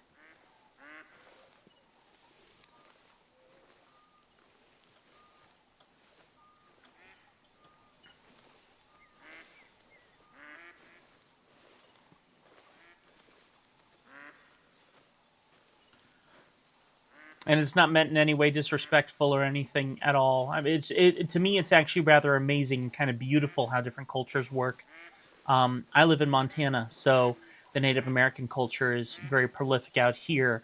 Where if you go to China or Japan, their cultures are incredibly strong on honor and family, and a selfless act, a selfless lifestyle, one where you strongly pursue a goal that might not be your goal, but it is your family's goal for you, and things like that. And so I see a lot of that kind of stuff in families as I've counseled people in church and in community and things like that. So it always intrigues me, and it kind of points my attention. Caucasian, didn't grow up family oriented. I'm no longer in contact with either of my parents, but I've always been close to my grandmother. She isn't even blood related to me. Oh, that's beautiful. That's awesome. Family is not blood. Family runs much deeper than blood. That's beautiful. That's honestly beautiful. I'm happy for you. I'm I'm sorry to hear that you're not in contact with your family, and uh, I hope for your sake uh, uh, that was a wise choice for your life, one that bettered you and not pulled you away from people who were looking after you. It's a tough choice to make, and a tough choice for a younger person to make. Um, and you're Caucasian as well, with a grandmother who looks after you, and praise the Lord that she accepted you into her home. That's awesome. I can only imagine what that experience was like for you to approach her and go, "Hey, listen, I would assume she would know the situation of your family, and for you to be like, I need a place to stay," and her accepting you and raising you quite literally and allowing you her financial gains. That's stunning and beautiful, and I can see why you would feel the pressure to need to maintain her because of everything she's giving to you. That's an incredible burden to bear for both of you. Both of you.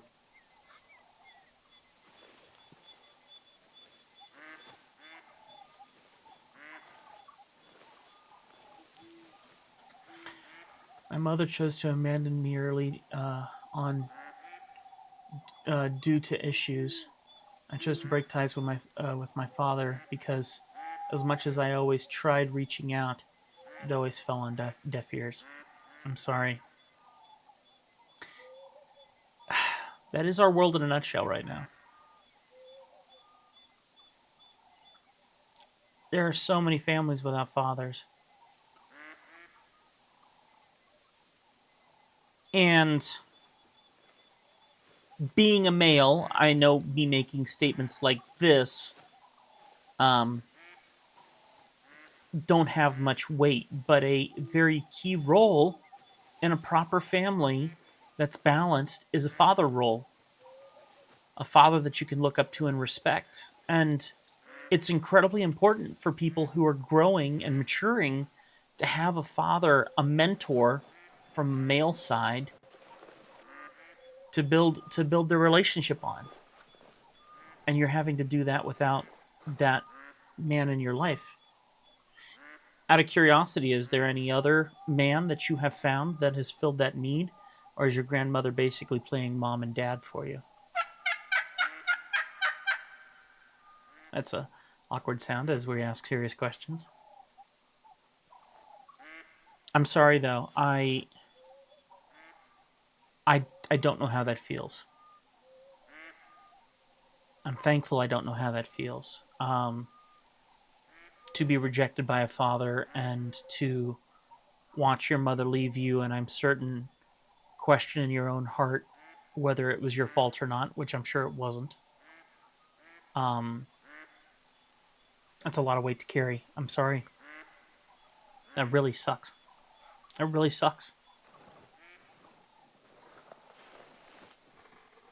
My corgi's here. What's up, Sam Sam? Mommy go to sleep? It is pretty late, isn't it? Oh yeah, it's almost 1 o'clock.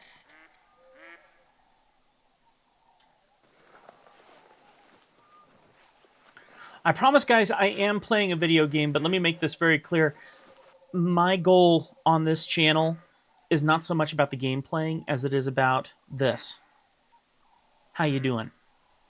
I care. I care very much for the people that come into my live stream, the strangers that walk in here and entrust information to me where I can listen and be attentive to them and focus on them and show them that there's another human who respects them and is willing to understand what they're going through, or at least mourn with them in certain things. So that's the most important part of this channel, is being a part of that. Um, the gameplay is to keep my ADHD brain going, maybe offer some entertainment and fun moments. But if someone walks in and is willing to share their life and share their life experiences with me, um, the gameplay goes out the window, because I much desire to focus my heart on someone else's heart and not just play a video game and try to look funny. There's a million other YouTube channels doing that. There's not a lot of channels that want to show that your big brother is here and is ready to listen and offer advice or just be there to support and understand you. So that's what my channel is. Um, so please stick around, enjoy the conversation. Please have respect for the people that are talking. Serious conversations, honest stories that are being shared very publicly. I even take snippets of some of these moments and I share them as shorts to hopefully help others be inspired. But everyone needs to be treated with respect here and with love and with kindness, and offered, privacy of what they deserve privacy on. So show your support, be a part of the conversation, make this a beautiful place. That's why we're here. And I will be continually playing video games until I end my live stream tonight, so you can enjoy some of this. But that is my main goal here. Okay. Let's see. He was around for a good half of my life, but over time, I don't know. It always felt like I was more mature than he was. Oh. And it led to, even when he was around, I'd pick up his responsibilities. Oh, man. Oh, man. I had so many young adults who told me that exact same story.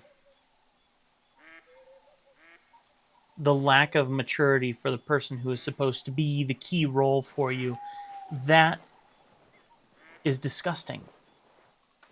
Disgusting. Mm, that stinks. That stinks. And the only way you're going to find that maturity for yourself is to be thrown under a bus by. Ah, see, that just hurts. That just hurts. That that must have felt like a rejection for you. I'm not even going to say that must have. That was a rejection for you. That sucks. Ugh.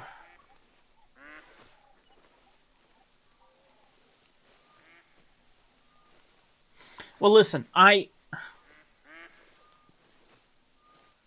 don't have a male figure I look up to. I've taught myself most of the things that is usually taught by that figure. I resent him sometimes for not doing things a dad should do.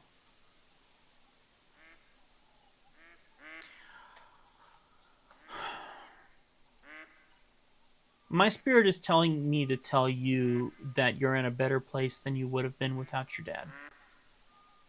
Than you would have been with your dad.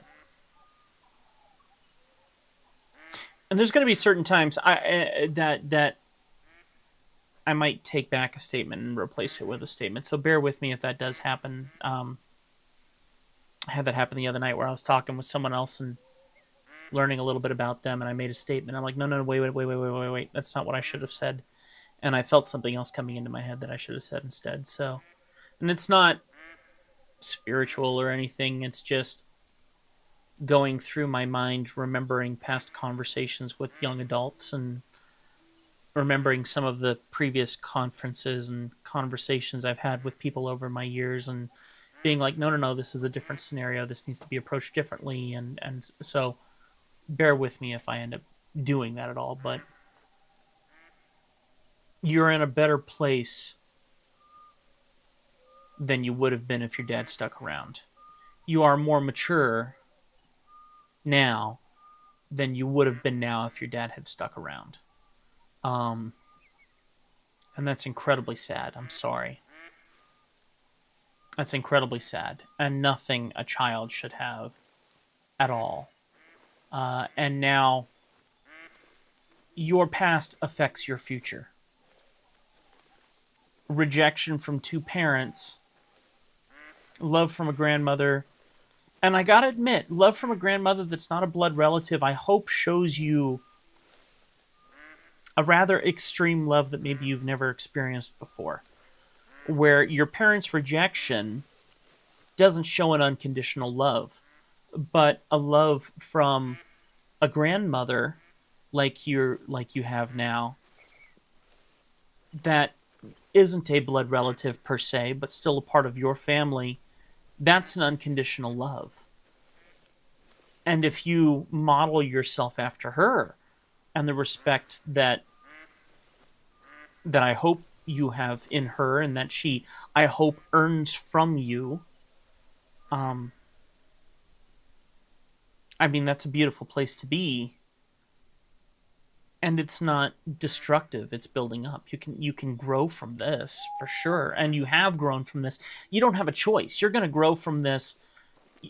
You're either going to grow in the negative or grow in the positive. You have to choose which one of those is more important. And so the situation that you're in of unemployment and stress and the weight that you're carrying, this is your moment to decide if you're going to see this in a perspective of someone who is a victim or a victor.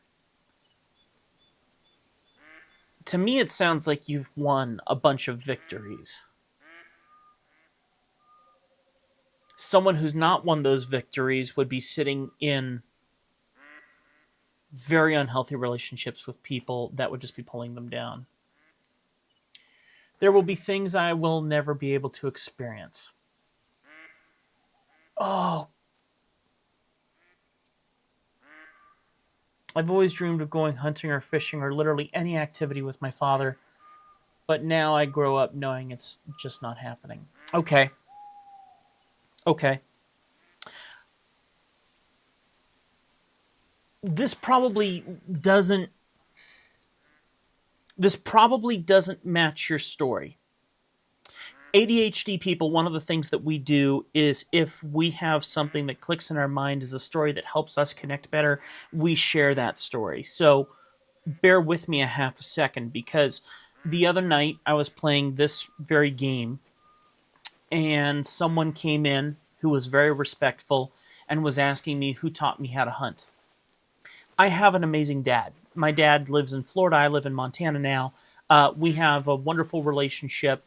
He's been through some things and has come out the other end, made some rough decisions, but he is an incredible human being, still a man of God, very wonderful person. Um, my point being, the two people in my life that I would love the experience of going hunting with um, are incapable of doing that for me in my life, because my father, on my side, um, is uh, he's a city boy. He's a military man. He never went hunting per se, and if he did, I never heard about it. He was raised on the water when he was a kid. I mean, this is not a man who knew how to hunt. He knew how to fish, didn't like fishing. I rarely ever went fishing with him.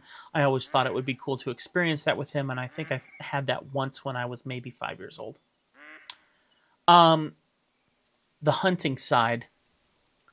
I live in Montana because I'm married to a lovely woman, and her father in law is a knife maker, avid hunter, avid outdoorsman, uh, unfortunately, incredibly unhealthy. Also, completely unable to take me hunting. Those are the two people in my life that are the dreams that you and I have shared together. Of really wishing that experience of hunting with someone, and that's why maybe we're intrigued by a game like this, because it's filling a tiny crevice of a very massive void of what we would have loved to experience with people that we think we loved, or we think we would have liked to have loved.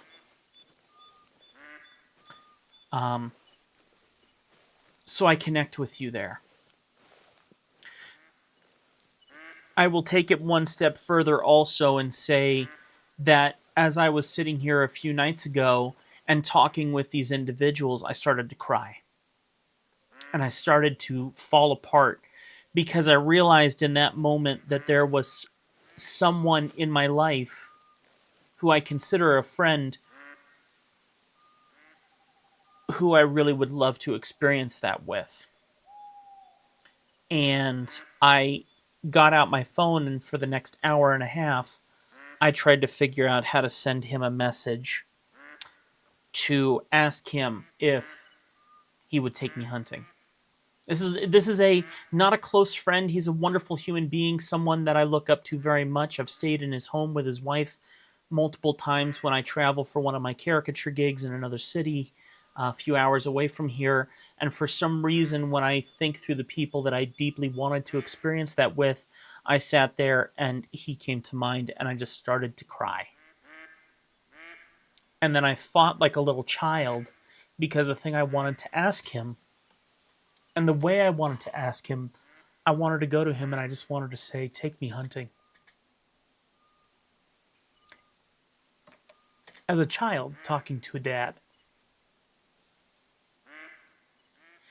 And that really hurt me for some reason. I know how you feel. I understand that emotion. Um Now, I'll be frank, it took me an hour and a half or so to send that message, and when I finally did send it, he did respond back and he said, "Let's take you hunting." So, hopefully I'll go next year. The point being, I really hope that you will find someone in your life who will give you that opportunity. That there'll be someone that you'll think about either now or later as you get to know more people, as you connect with more people. Church is a great place to do that. Um, where one day you will think about that and it's just going to start to make you cry. Someone that you look up to, someone that inspires you. Um, and if that happens, I challenge you to send them a message and just try. It's not their burden to carry. They don't deserve to carry that burden. That's not their job to be your parent.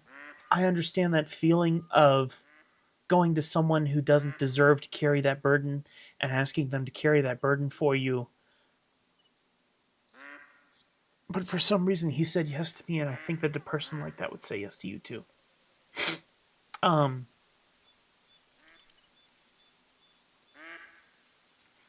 I understand that rite of passage too, where you want to experience that with someone important. So I connect with you in that. I hope you see that. Um, and I hope it's something you can carry with you. I hope it's something that connects with you in some way. Maybe you're thinking of someone right now, and if no one's coming to mind, I hope someone does soon. And I hope it's someone who doesn't let you down like your parents did. Um, right now, your life is a selfless life. You're trying to be selfish and have your selfish moments.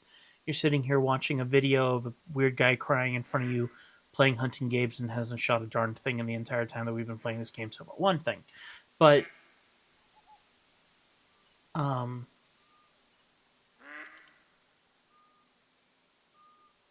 yeah, just don't give up. Your life is still yours. Your life is still yours. You are allowed to have dreams. You're allowed to have goals of your own. And most importantly, you are fully capable, especially with the knowledge that you've had to learn with no respect from your parents. You've learned it all on your own, maybe through your grandmother, but you've had to learn things on your own. That makes you very powerful, more powerful than a lot of people in our world right now. It's not something you deserved, but it was something that was put upon you, and you can use that to your benefit. The Bible says, endure hardship as discipline, because the Lord disciplines those he loves and those he considers sons and daughters of God. Endure the hardship, understanding that it's honing you to be someone better. Endure the hardship because you know it's going to put somebody very, very important in your life who's going to change the game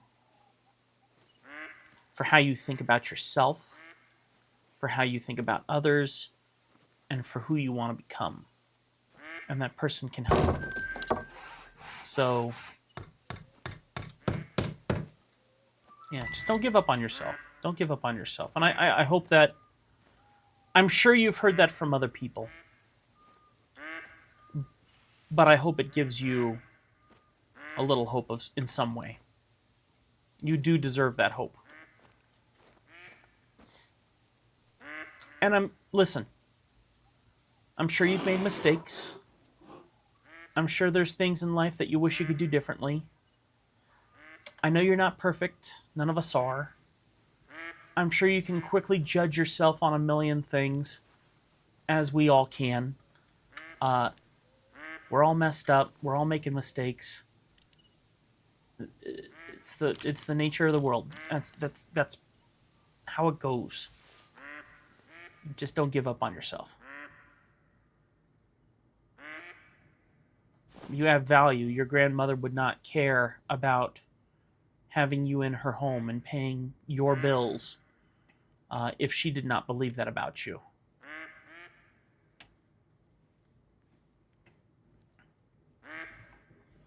I've never been a religious person. I went to church when I was younger, but that was the extent.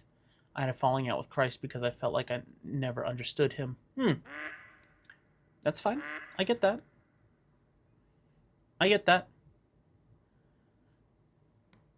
I guess the question I would have for you is the falling out with Christ. Is it because you don't believe he's real? Or because you feel a real God let you down? If you want to step into that conversation, we don't have to. I find people fall out of that either because they decide it's all hokey, it's not real, so I choose not to believe it, and it just makes my life easier not to worry about the something that I just can't understand. Or it's, God, you're up there and you're not giving me anything. You're not showing me you're there. You're being silent. If you're real, you're really letting me down here. And you're having a fallout from something you believe is real, and you're just being let down.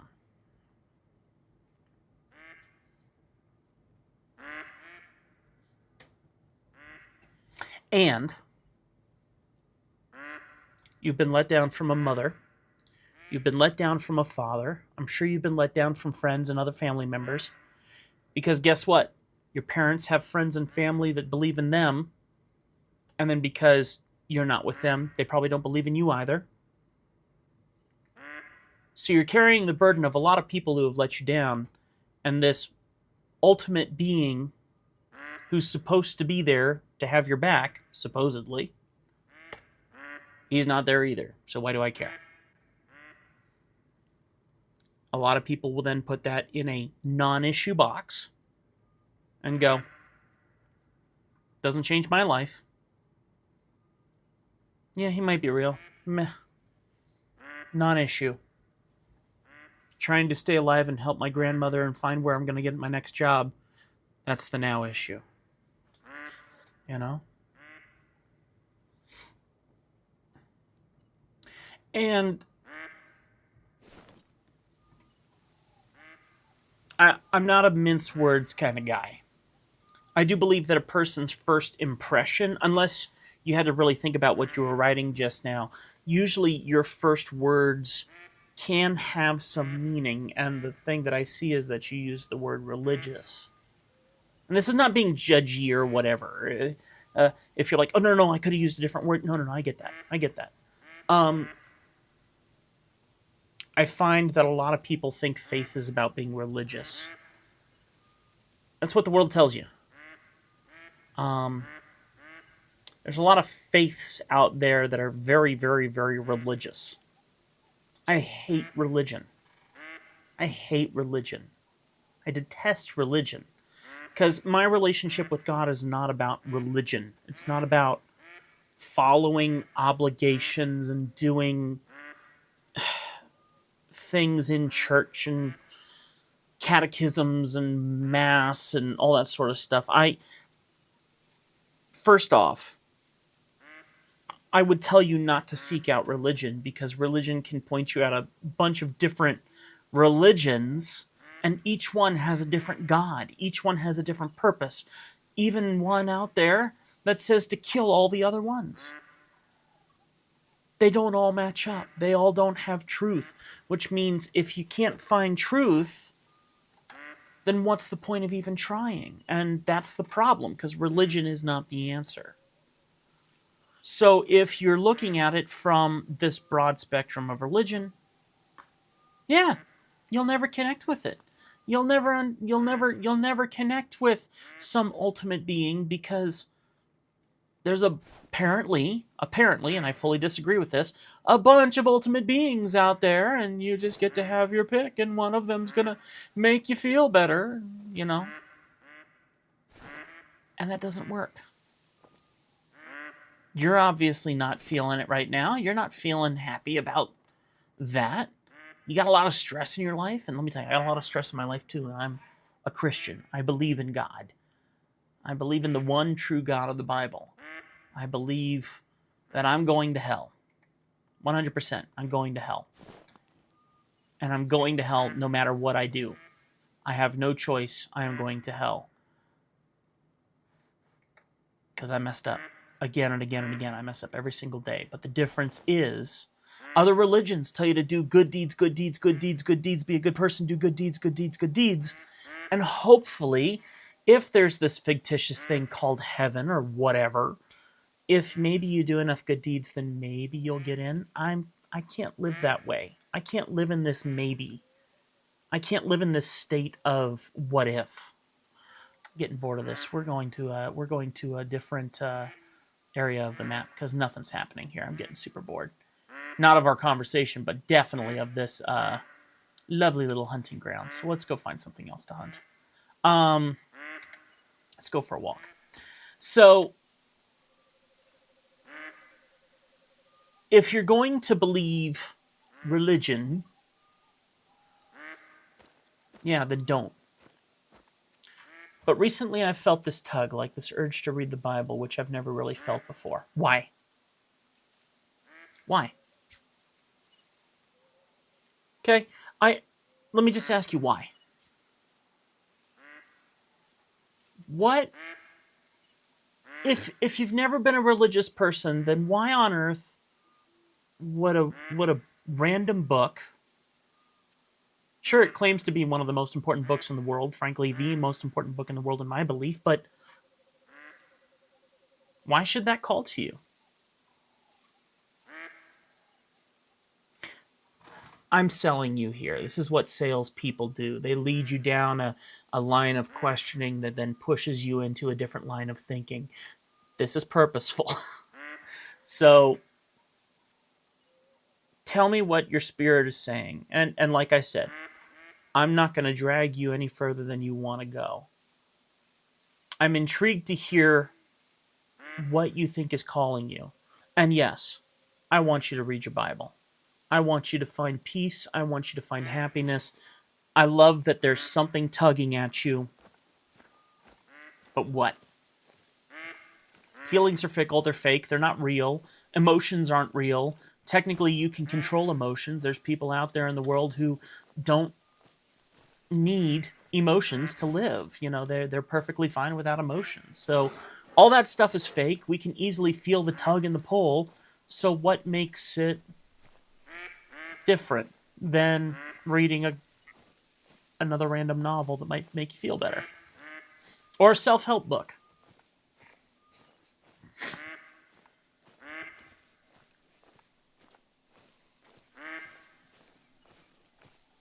And as you're typing that, because I know you're working pretty hard to type and respond to all of this, so if you want to say this now, go ahead. What are you hoping to find? What is a ancient book going to give you that you need to see that will be your answer? I think that'll be a hard question to answer.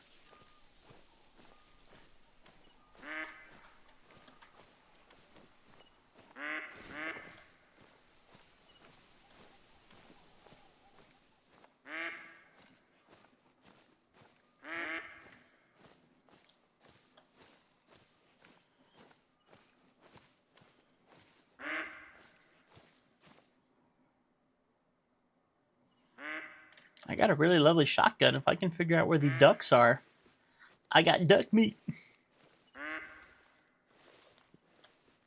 By the way, XD, really quickly, and everyone who's in the live stream here, I do want to make sure I say very quickly, thank you for trusting me. Once again, you're putting your life out on very public display right now. Now, thankfully, my videos don't take off. They don't get millions of views or even thousands of views or even hundreds of views. And live streams, mine at max, I think maybe get 100 views. And certainly don't get watched in their entirety by any means. But you are putting yourself in a very public place, and you're counting on me, and you're investing your heart in responding to my questions and being and connecting with me. That means a lot, and I want you to know that. I appreciate that.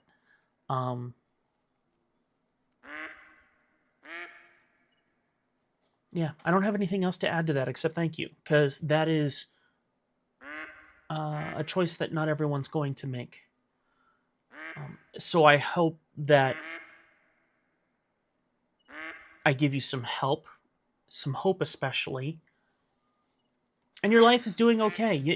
You weren't feeling miserable about anything, really. I mean, yes, you're feeling some strain, you're feeling some stress, you're feeling some anxiety of what you're going to do for work and stuff, but I'm sure you're sitting here, if you're willing to sit down and play some Call of the Wild and you're willing to watch some YouTube videos, that your life isn't the worst thing you've ever experienced. Maybe you've had worse times. So, I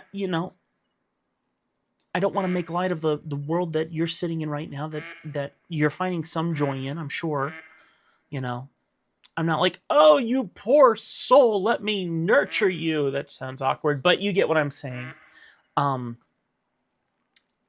I appreciate that you allow me an opportunity to be a part of your life and look at it from an outside perspective and say, hey, I'm rooting for you.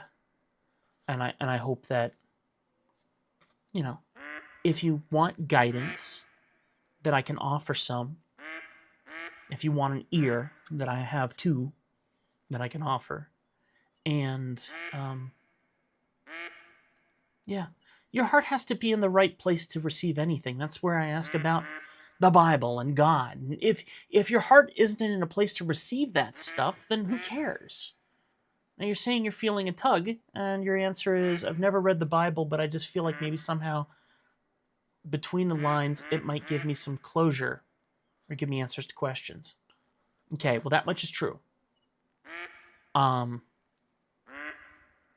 if you've never read the Bible, I can point you in some really lovely directions that will help. Because you have to look at the Bible in a very specific way. I'll keep playing my game so I don't bore our other people, but the Bible in itself is a factual historical document. Oh, I'm someone who values the power of human connection, and someone who isn't afraid to talk about the deep stuff some people may be hesitant to speak on. Well, good. You and I are in the same world. We communicate the same way. I'm in the same boat.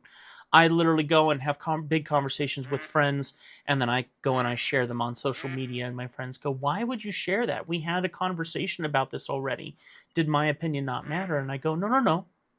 The conversation we had helped me figure out my answers. Now my life is a living testimony, and so I want this to be public so that I can continue to be encouraging to others." You know, an embarrassing moment like crying over who's going to take me hunting, a lot of guys would keep that secret. For me personally, if that piece of my testimony can be some way helpful to you, I don't care how embarrassing that is. I desire to give you excitement, freedom for the future, you know, and if my life can be a testimony for that, then great. So the Bible is a factual historical document that's been written over thousands of years by many, many different authors. The most important part about them is that some of these authors were incredibly rich. Some of these authors were completely poor and living in the streets. Some of these authors were in prisons, being killed and crucified for their beliefs, and others were living on cloud nine, filthy rich, and admittedly doing things that were sinful. And yet, when you read all these different books, it's many, many different books in one big book. They all interconnect, they all intertwine. There's prophecies from one that are then proven by another in many, many, many, many different places, and many, many, many different books. This is the book that doesn't contradict itself. And that's really amazing. And so a lot of people sit there and they go, well, a book changes over time. Yes, books change over time, but the reality is this book has not. And even in its translations and everything it's been through, it still holds the truths that it had before. Now, our culture has changed a lot. So there's certain things in the Bible where you're like, what did they just say? You know, and you have to look at how the culture has changed and how that might match up to our culture now. The other thing is, it's a bunch of historical documents. So when you go in there and you see a verse that God says to do a certain thing, or that you will become this great nation, that's not him speaking to you. That's him speaking to whoever he was speaking to in that documentation at that time. And a lot of people who read the Bible, they read it as if it's speaking straight to them. Now, yes, there is scripture that is definitely Jesus, God, speaking directly to us with an answer directly to us. But that's not the whole Bible, and it's actually difficult to find those things because we have to look at the Bible in context. Where when you read one verse and it gives you an answer that you're looking for, and you're sitting there going, ah, and then you find out that the context was nothing in comparison to what you're dealing with, and you're like, oh, that doesn't match. I can give you a for instance, if you have a moment. I literally wrote about this in our Discord yesterday. I'm struggling right now as you are, wondering about what I'm going to do about my job, my career. Are we going to get enough work where we're going to survive? Or do I need to go and find a job like you're questioning yourself right now? And I found a verse in the Bible, and it's Mark 11:22. And it's, whoa. Okay, Mark 11:22. Mark 11:22 says, and Jesus said to them, I'm paraphrasing because I've only just started memorizing it. And Jesus paraphrased, truly I tell you that whosoever goes to this mountain and tells it to be lifted up and thrown into the sea and says it and has no doubt in his heart, it will come to pass. And God says, so if you pray, ask for your needs, and it will be given to you. I mean, that sounds amazing. It sounds awesome. It sounds fantastic. That sounds exactly like what we need to hear right now, right? Where we're sitting right now in this moment. We're sitting in this place of, this is exactly what I need to hear. How do I get this extreme amount of faith? How do I succeed in this moment? And I was like, wait a minute, I'm a very cynical person. Even as a Christian, I'm a very cynical person. This doesn't make sense to me. Because my father-in-law is incredibly sick and prays for healing every single day. He believes in God. He has extreme faith. He is certain that God's will be done. So why isn't he healed? Why did my grandmother die of breast cancer? Why did my other grandmother die from a broken hip? Why did this happen? Why did that happen? You know, the person that you were caretaking, why did they die the way that they did? You know, or whatever the case may be. There's too many people dying, having certainty of what they believed in. So why aren't they receiving that? And I'm like, there's something wrong with this verse. If it's not in this context, then why is it wrong? What am I not understanding here? And I'm like, I spent 3 hours, it was like yesterday or so, sitting down with a pen and a note card and writing out the verse and trying to memorize it, and writing out the verse and trying to memorize it, and writing out literally I made, I think, 5 or 6 note cards of the same verse, writing it out in different ways, trying to, take it all in. And I'm going, this is not answering my cynical mind. Where is the answer to this question? And I decided I was going to look up a sermon online. I used to be a pastor, so yes, I preached on different things. I even remember preaching on this as I was younger. Now, as an older man nearing my 40s, I look at this and I go, wow, I've forgotten a few things. I need to be reminded of a few things. And so the very long story short is, when you look at this Bible verse in context, you got Jesus who, and we need to get into that too if you want to, but you got a guy who's perfect. Absolutely perfect. He's never sinned once in his life. It's the only way that he can become what's called a perfect sacrifice for us. Someone has to die for our sins. Someone has to take all the weight of all the stupid that we've done and take it on his shoulders, die for us so that it's not our fault anymore. Okay, that's a big deal. Now, this guy, he had 12 disciples. His 12 disciples would walk beside him, and he would teach them things. He would teach them things of God. And one day they're walking, and they walk by this one tree. This tree, they call it a fig tree. And this fig tree is supposed to bear fruit, and you can eat this fruit. And he's hungry, so he goes over to this tree, and he's looking for fruit on it, and he doesn't see any. Now, in the Bible, it says, well, here's the thing to note. This tree wasn't in season. It's like trying to find apples on a tree in the middle of winter. It's not going to be there because it's not in season. It's not going to bear that fruit. And so Jesus looks at this tree and he curses it, and he says, you will never give fruit to anybody else in your life. And he walks away. And the disciples, the 12 disciples, see this happen, and they go, that's interesting, and they walk along with him.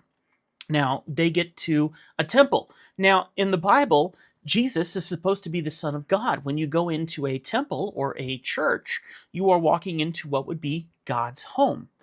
Now, Jesus walks into God's home, technically his home, and he sees all these different people buying and selling in this church, kind of like it's a supermarket in a church. And Jesus gets really, really angry, and he looks at all these guys, and he says, you've turned my house into a den of thieves. This very holy place that's supposed to honor God, my Father, you've taken it and you're using it for your own gain. And so he goes through like a bull in a china shop, and he goes and he like breaks everything apart, and he's raging on all these guys, and he is basically as if someone walked into your home and you are so angry at this person for breaking into your home that you pull out a gun and you take them out. Or you go and you grab a bat and you start swinging at them. They don't belong in your home. They don't deserve to be there. That's what Jesus is doing. The next day, after all this has gone down and they've left, they walk by that tree again.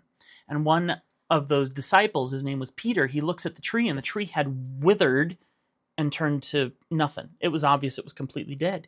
And he goes, Jesus, look, it happened, like you said. And then that right there is when Jesus says the verse I told you. Jesus tells them, have faith in God. If whosoever tells a mountain to move and has no doubt in himself that what he says is going to come to pass, it's going to happen. But what he was doing is when he cursed that tree the day before, it was actually him preparing the way to show them what was happening within his home. And that tree represented the church. And by crashing down the tree and destroying the tree, he was showing what was going to happen to that church in the same way that that church wasn't going to bear fruit anymore. That church wasn't going to offer fruit to anybody because it had already been hurt. It had already been destroyed and was being used in an unhealthy, unholy way. It wasn't God's church anymore. Now it's just a market. And he was trying to use the tree to demonstrate that. And the statement of have faith in God, if you can have that faith, then you can do that. It was more a parable than it was a real statement of what you should do. It was more teaching how churches should be, how we should react, and more importantly, if we get everything we want, we turn into really selfish pricks. What we should be asking for from God more than anything, if you choose to believe in God, you realize that your mindset is not about asking about what you want. Because we all want love, we all want money, we all want power, we all want fame in some way or another. Some of us want quiet, not to be touched by other people. We want success in a worldly form, whether that's through a good job or having so much money that you don't need it. We want selfish things. But when you believe in God, when you choose to go the direction of God, then you have to decide that you as you are is not worthy of anything more than what he has in store for you. And no matter how rich, no matter how successful you can be, if he was to ask you to go and be a janitor in a school when you're this rich and powerful person up here, you would have to step down from your powerful role to serve in the role that he gives you. Now, when I say step down, I mean you're this ginormous human powerful master house. But the job that God has in store for you, that he has planned for you from the beginning of time, should be more valuable to you than the amazing power that you hold up here. This should be more important. So you would have to step down from your role to accept the ultimate position that he has in store. Now, I'm not saying you're going to be a janitor and whatever that nonsense. What I'm saying is, if you really want to get that verse in context, where it's absolutely true, 100%, if I go to God and I say, hey, God, I believe in you. I'm certain of you. I choose right here and right now to only ask for your will in my life. God will say, now you're moving mountains. If you ask for what I want for you, it will be done. Because you're asking what I want for you. And what I want for you is the best thing you can possibly have in your life. And it's the best reward you can possibly have. Now, you've never read the Bible before. Then who on earth is this Jesus guy? Okay, and I'll keep this very brief because I know a lot. I know a lot of us know the basics on who this Jesus guy was, but let me give you why this is super important, and then I'll give you a break. I should keep playing my game so we're not just all in this. Let me turn up my sounds here a little bit for this so you can hear it. So,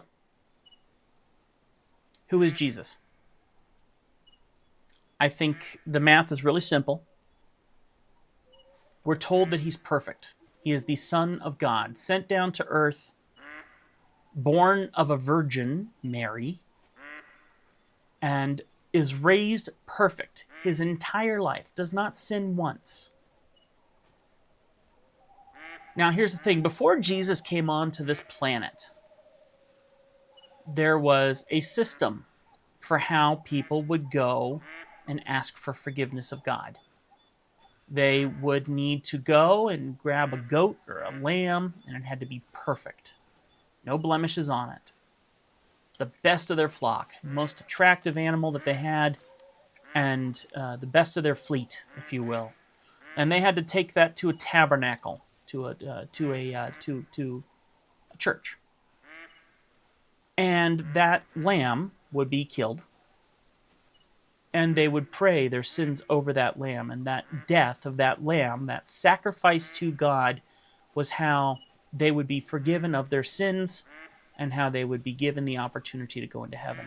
So imagine, for all the people that would believe in God, how much death would be required. All the animals that would be killed, all the blood that would be spilled, everything that would need to be done to allow people into heaven. This is I hear it. This is the request that God had of humans. Okay? That's a rough thing to do.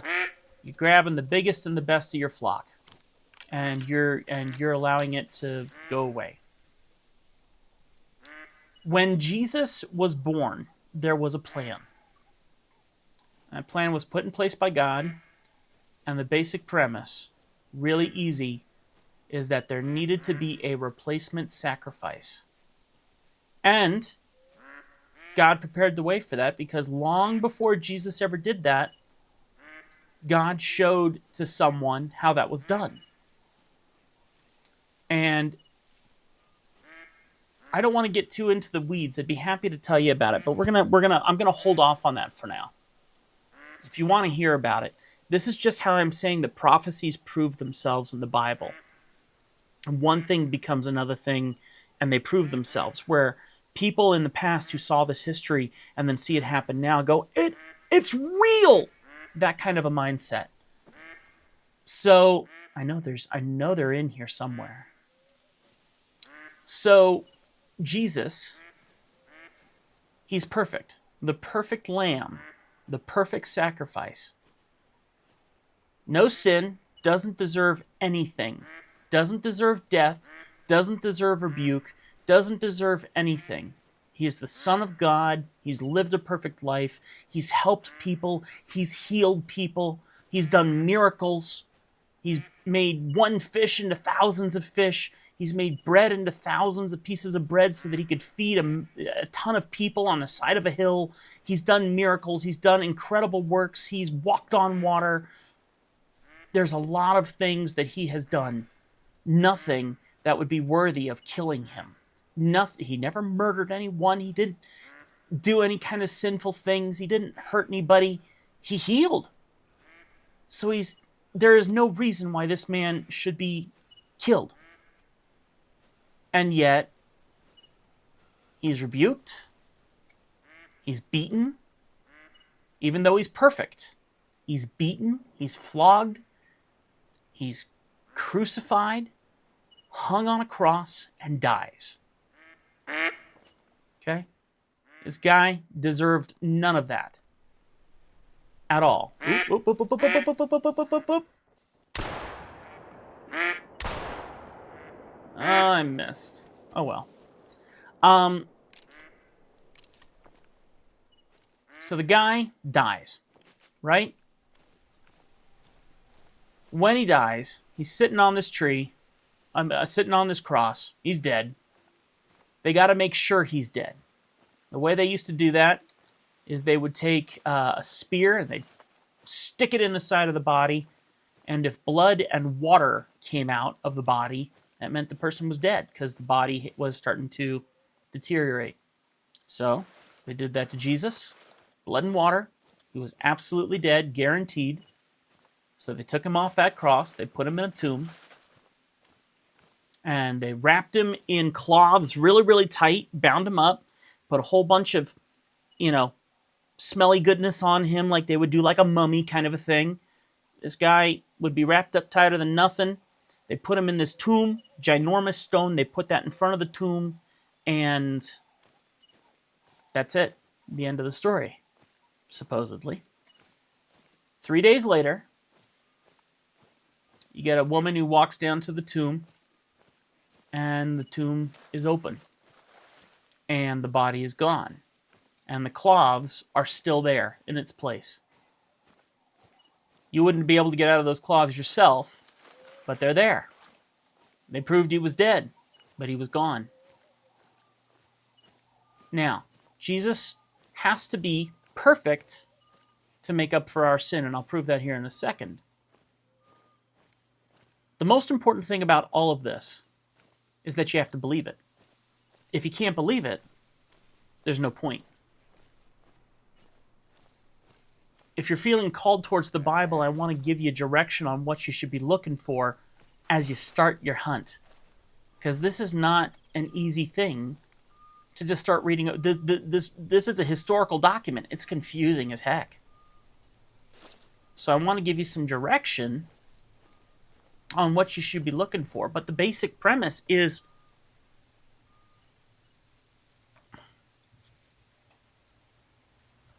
the world says that this planet got started because a bunch of nothing and a bunch of nothing came together and boom. It's called the Big Bang Theory. Great TV series.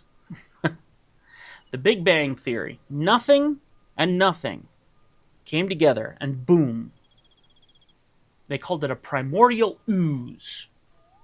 And then all these little things start building together, and then suddenly we're all here within a couple million years. Okay? Now, Genesis, the very first book of the Bible that you open up when you open up the Bible for the first time, Genesis talks about how we came into being. It says that God did it in 7 days. 7 literal days. And here's where this plays out. Super confusing, I know. Super confusing. The point is, we are supposed to have a childlike faith and believe in God. The problem is, you got scientists who say that nothing and nothing came together and make something, and they got all these scientific ways of proving that, but those scientific ways aren't exactly real. Carbon dating, that's not accurate, among other things. And so, whoa. I did need to shoot a deer with a... ooh! I'm chasing that one because I'm pretty sure I shot it, and we did need to shoot one with a... oh no, might have been an elk. I'm still going for it, whatever.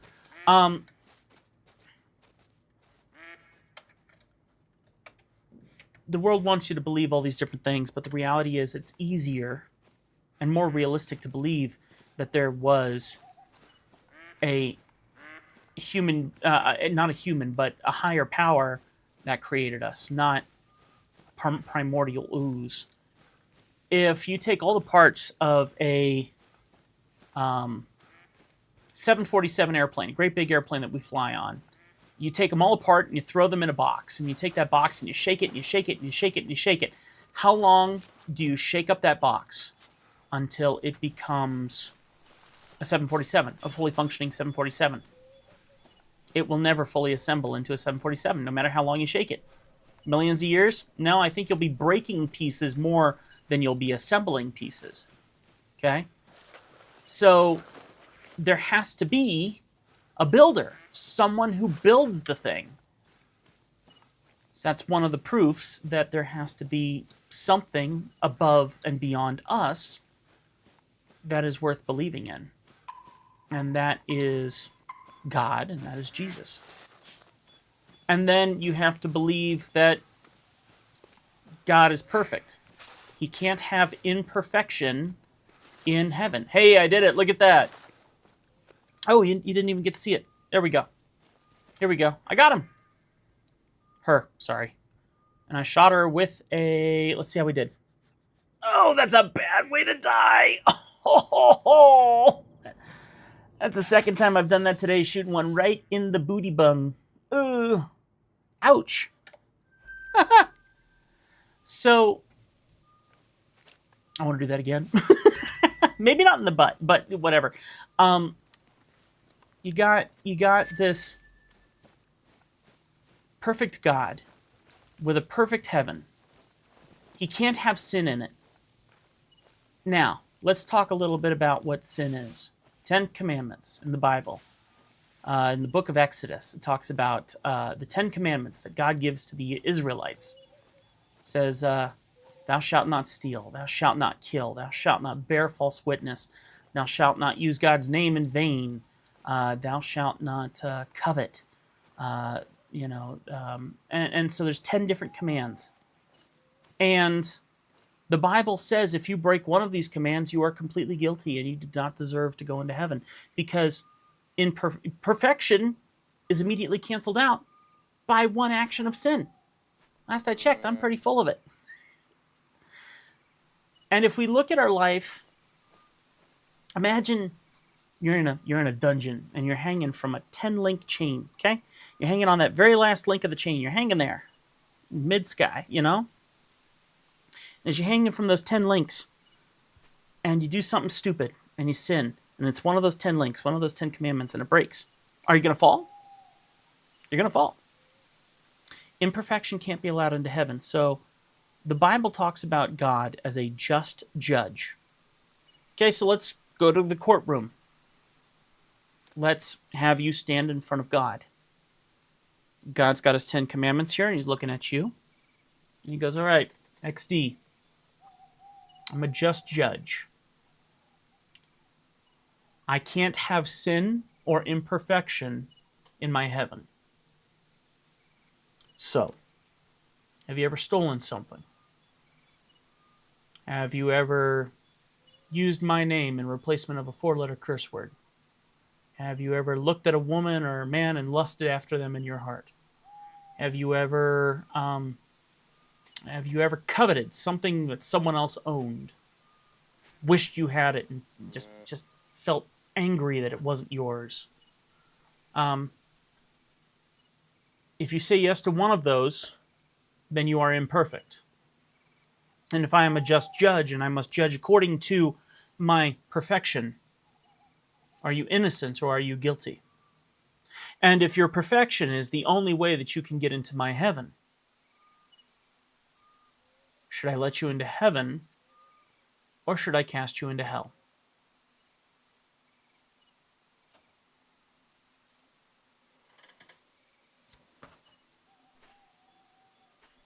Now you get to sit in this moment and decide for yourself. And it's a black and white statement. Have I sinned? Yes. Even if I didn't consider it sin, are those 10 commandments the only thing that I have to prove? Yes. And I failed at one of them? Yes. Probably hundreds of thousands of times. Okay. You're guilty. Trapdoor opens, you go to hell. But imagine in that courtroom, you hear someone yell out from the back of the room. He walks up to the front, stands in front of you, puts his arms out in front of you, and he goes, I accept the punishment on this person's behalf. Perfect God looks at this other person and goes, have you sinned? The other guy goes, no, I haven't. Okay. Here's the thing. Anyone born of a man or, of a man, and there's a whole scriptural thing on this as well, which is why Mary being a virgin is so important. Were you born of a man? No, I was born of you. You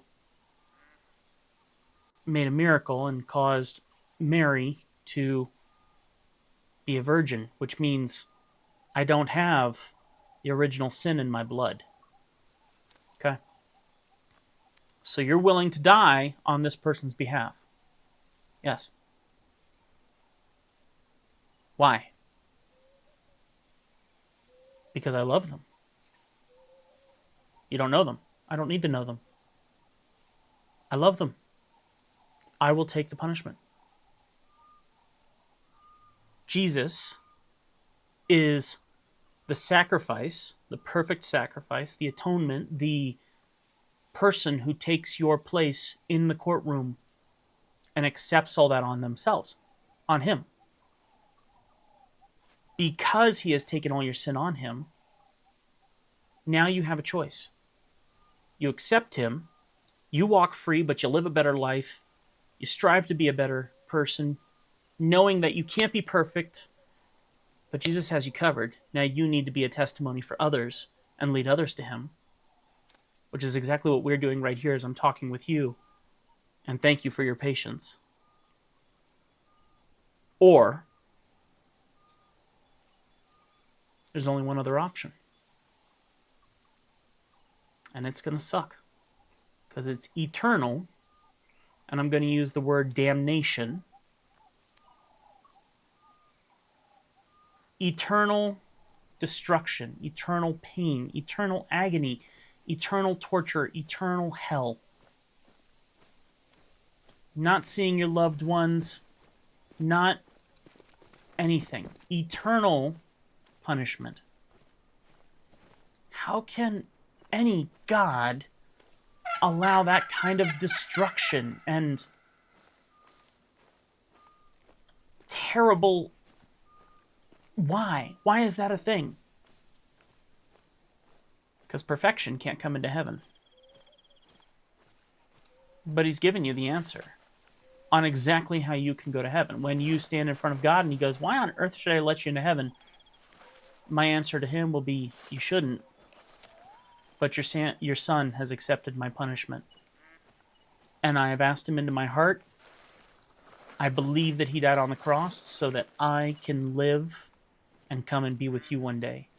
And while I do not belong here, God, you have prepared the way for me to be here. You knew I was coming. Yeah, I did. And you're getting in by the skin of your teeth, but you're right. You are welcome into your new home. because you chose to believe in my son. Not because the Bible literally says, what is repentance? Okay, that's a great question. So, the Bible literally says we can't get in by works. Literally, it says not by works so that we can't boast. We're not allowed to boast. We're ants in comparison to God, right? The guy can snap his fingers and we die right then and there. The guy can breathe and we die right then and there. Every heartbeat we have is a gift from him. Every single bit of whatever you're dealing with, whether good or bad, is technically a gift from him because he's still letting you live through the good times and the bad times, okay? Now, we sin a lot. We make a lot of mistakes, man. Make a lot of stupid things. We do a lot of stupid things. We have a lot of people who are living lifestyles that they do not consider sin. The Bible says it is, and that's an ongoing argument, and I have my opinions on that. Something that we can talk about in time if you want. But the reality is, we make a lot of mistakes, and we carry that sin on us. Okay? You are in a very terrible situation, XD. One that I feel terrible for you. You have a mother and a father who did not treat you with the respect you deserve, did not treat you as a proper child of theirs. They let you down. They let you go. They didn't protect you. In fact, they harmed you. It's not what a parent should do. A parent is supposed to be a representation of God to you. They're supposed to be leading you in his direction. You never received unconditional love from them. Because you would not be in this scenario right now if they had given you unconditional love.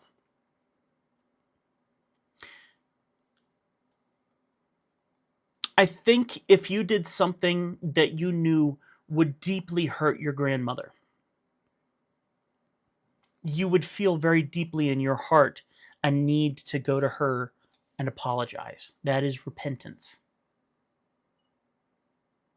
You would feel a need to go to the person that you respect, love, trust, and have gratitude for and say, Grandma, I really messed up and I'm sorry. And if your grandmother has that unconditional love for you, she'll say, you need to be punished for that. But I love you and I forgive you. Try to do better. Just try to do better. Can you do better for me? Do you love me? Do you see how deeply this hurts me?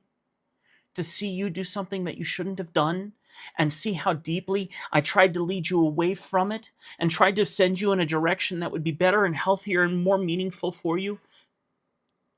Don't you think I want the best for you?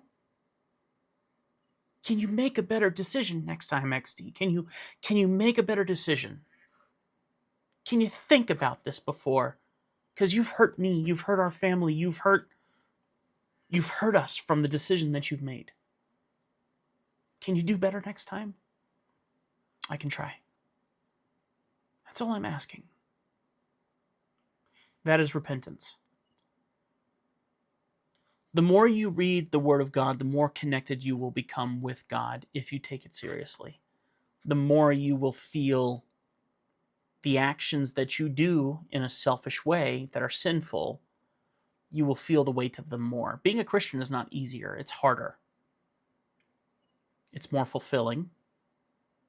It will give you direction in your life because you will have a task you know you must do. This live stream, I sit here and I say real men talk. There's a lot of guys, and certainly the internet itself, that would say that these conversations don't need to be had. When I die and I stand before God, and he looks at me and he goes, there was a moment when you were talking with a random stranger on the internet through one of your stupid little live streams? Why didn't you talk to them about me? And me being a Christian, I would need to go because I'm selfish. And he would go, why? Why wouldn't you warn that person that the direction that their life is right now will lead them to destruction? And you have the answer, you have the direction to give them that will lead them to salvation, to an understanding of me, to an eternal life in perfection. Why didn't you do that? I didn't feel like it. Being a Christian means I have to have this conversation with you, XD. Because I need to make sure that you have the opportunity to succeed. And I mean succeed on this planet too, because when you have a better understanding of what God's goal is for you, you have a better understanding of where you can go next, what job's going to fit you better.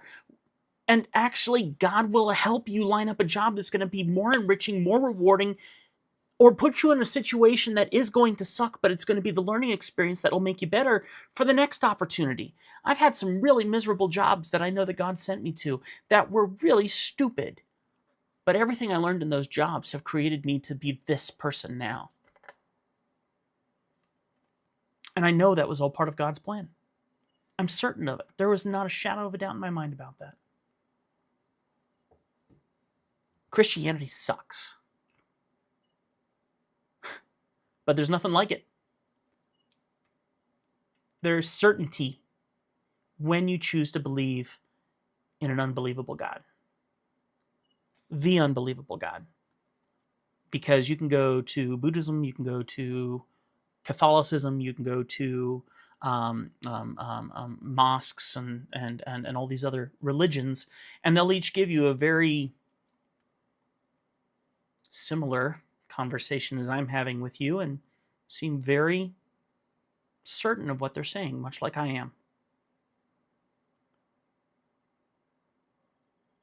And you have to choose for yourself which one of those is real, and I really don't want you to make the wrong mistake.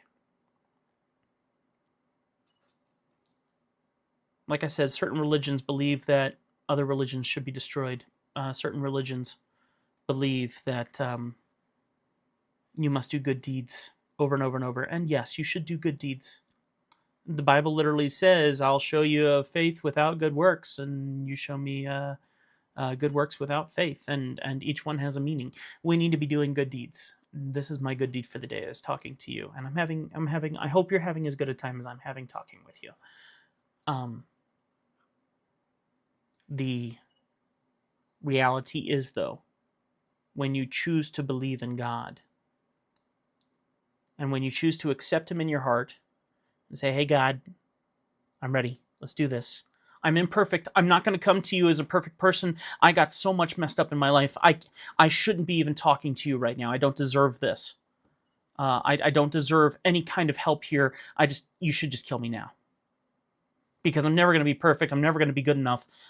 So I don't even know why I'm doing this, because... And He's going to be like, I don't care. Come as you are. Literally, the Bible says, come as you are. Right now.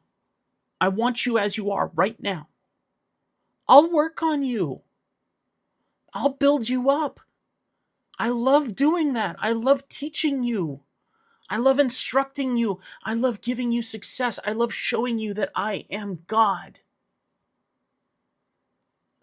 When you accept Christ and you begin taking steps forward, and you begin looking around as you read your Bible and as you receive that knowledge, you begin to see where God is working, and you start to go, oh, it is real. And it's very rewarding. It's very enriching. It's very encouraging. But your life that you're living in now doesn't stop. You're still going to be stuck exactly where you are. The difference is now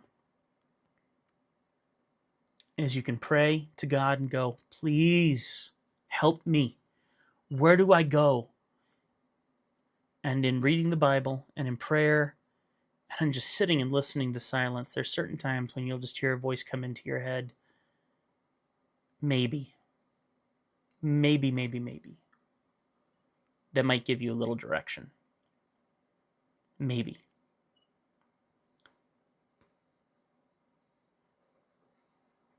Now, Satan can do the same thing too, so you have to be very careful in what you hear. My point being, you're not promised tomorrow, XD. So before you go to bed tonight, make a decision in your head on what you're going to do. If you don't have a Bible, your phone is a Bible. Get YouVersion. It's a really cool Bible app. It's free. You can even put a widget on your front screen of your phone so you get like a verse every single day. And just start reading a couple areas that I would point you towards. Because if you just start in the Bible, you can get into some really hairy places that won't make any sense. Genealogies and things like that. You need some meat. You need some information first. You need to learn about what Jesus' life was actually about. You need to learn what he did, why he was real, proof that he was real. You need to see some things, not just decide on a fictitious God. So you'll have to do some homework. But don't stop thinking about this. And I don't mean to be that guy, but when you drive down the road, get in a car crash, your life is done. You're walking down the road, you trip and you fall and you crack your head on a rock, your life is done. It will be too late to decide then. This faith requires a childlike faith to say, God, I do believe you're real. Because I really can't believe anything else, because frankly, everything that I see in the science, and science is real. Science proves Christianity, believe it or not. Everything I see says that this world had to be created by a real person with a mind and a capability and an ability to do it. So the only choice I have is to believe in you, but I have no information. I have no clue what to do next. Then let's get you into what's called the New Testament. It's the second part of the Bible. You open up the Bible and you kind of like split it in half. There's a concordance in the front of a Bible. And if you split it kind of in half, if you're like in a book, you're looking for Matthew. Okay, that's the New Testament. Okay, and on your phone, you just open up a Bible app, and I can give you like a look up ESV. It's the what is it called? ESV is the translation I would suggest you try. The English Standard Version. That's what it is. ESV, English Standard Version. And just find Matthew in that long list of names. And that puts you in the New Testament. And then just read through Matthew, read through Mark, read through Luke, read through John. They're literally in order. Matthew, Mark, Luke, John, Acts, Romans, 1st and 2nd Corinthians, Galatians, Ephesians, Philippians, Colossians. And just start reading through those books. That time frame in the Bible was when Jesus was alive. And are real accounts of when he was on earth doing real things. Doing miracles, preaching, teaching, doing parables in a way that you and I can understand, doing amazing things, and then dying. And coming back to life. And you can read pretty far through the New Testament and get a lot of great information. The Old Testament, all the stuff before it, which is a ginormous book of many little books, is a bunch of amazing information as well. But it becomes more of, you can find all this information here back here, and you can find verification of everything that happened up here back here, in the beginning. So I would suggest start in Matthew, learn about the faith, learn about Jesus, and then when you become more curious, then to begin testing it, you can go into the Old Testament and start looking for those answers. And YouVersion, the app on your phone, will help with that. The other day, I was very stressed about what we're stressed about with work. And so I found YouVersion. So there's YouVersion right there. And let's see what the verse is right now. Luke 1:45. English Standard Version. And blessed is she who believed that there would be a fulfillment of what was spoken to her from the Lord. God sent an angel down to Mary, and Mary was the one who gave birth to Jesus. Now, this verse is in Luke, and this is talking about when Jesus was going to be born, and talking about how God put all that into play. And that all happened around the Christmas-ish season, traditionally. It's not entirely accurate, but enough where they are using Christmas as a way to tell this story. And they've done that for many, many eons of years, and there's a lot of connecting dots there. So I would advise, get that. And then what's really cool is when you're in the main app. Okay, that's the front page of the app. So you can see you got all kinds of verses, sermons, and all kinds of things that you could possibly want. Sometimes it's very difficult to find the answers you want. So I come down here and I hit the little Discover button down here. And here's plans, videos, churches, partners. Get involved in a church in the community. You need to surround yourself with people who believe in the Bible to really get the answers. But maybe you're having a really rough day about something. Maybe you're really feeling anxious. You're really feeling stressed. Or you're really feeling depressed. Well, guess what? Right there in that same area, here's depression.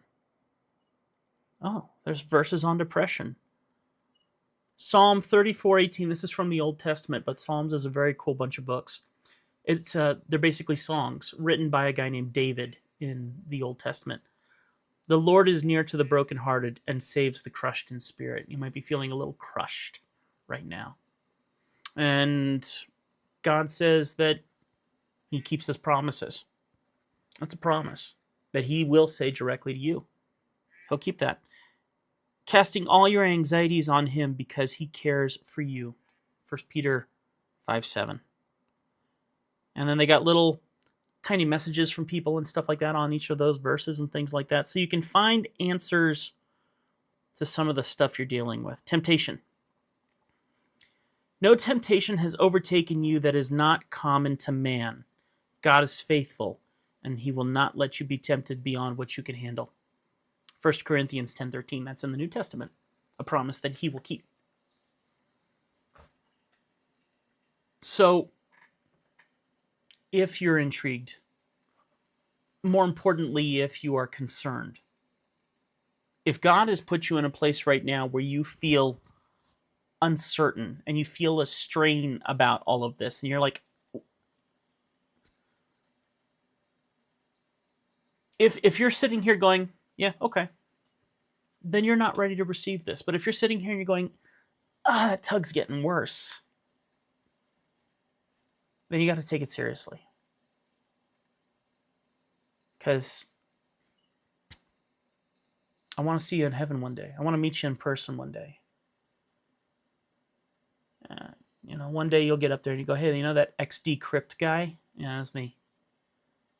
That way I can give you a hug up there and be like, all right, awesome. There's a lot of people right now who will be very happy to take everything I've said for the last hour and a half, throw it into the box, put it in the corner, and say it's a non-issue. when their time comes, that gift, that box, was everything that they needed to have a relationship with God and find an eternal life in heaven. But it's a non-issue on this planet because this planet is nothing. All this stupid crap that we're going through down here, all the pain you're feeling, all the stress you're feeling, all the I have to take care of my family and all this stuff. When you die and you go wherever you're going to go, this 100 years, if we're lucky, is going to go like that. This is no time. This is nothing in comparison to how long we'll live in heaven or in hell. We'll look back at this moment as if it was nothing. Right now it's everything because it's all we know. But in the future, if we made the right decision,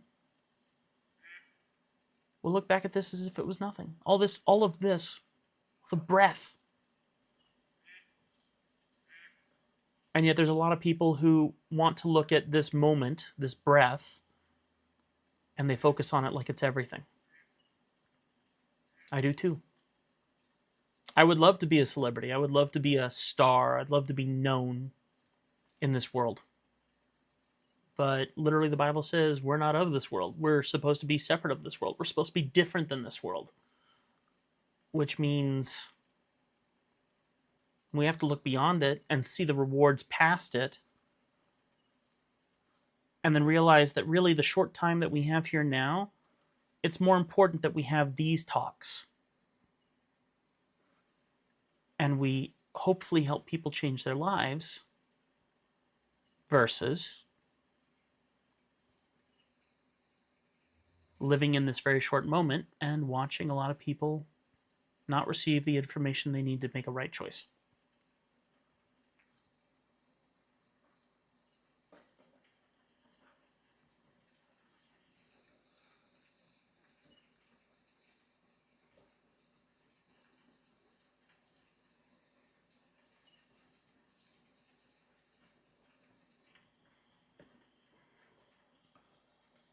When you're ready,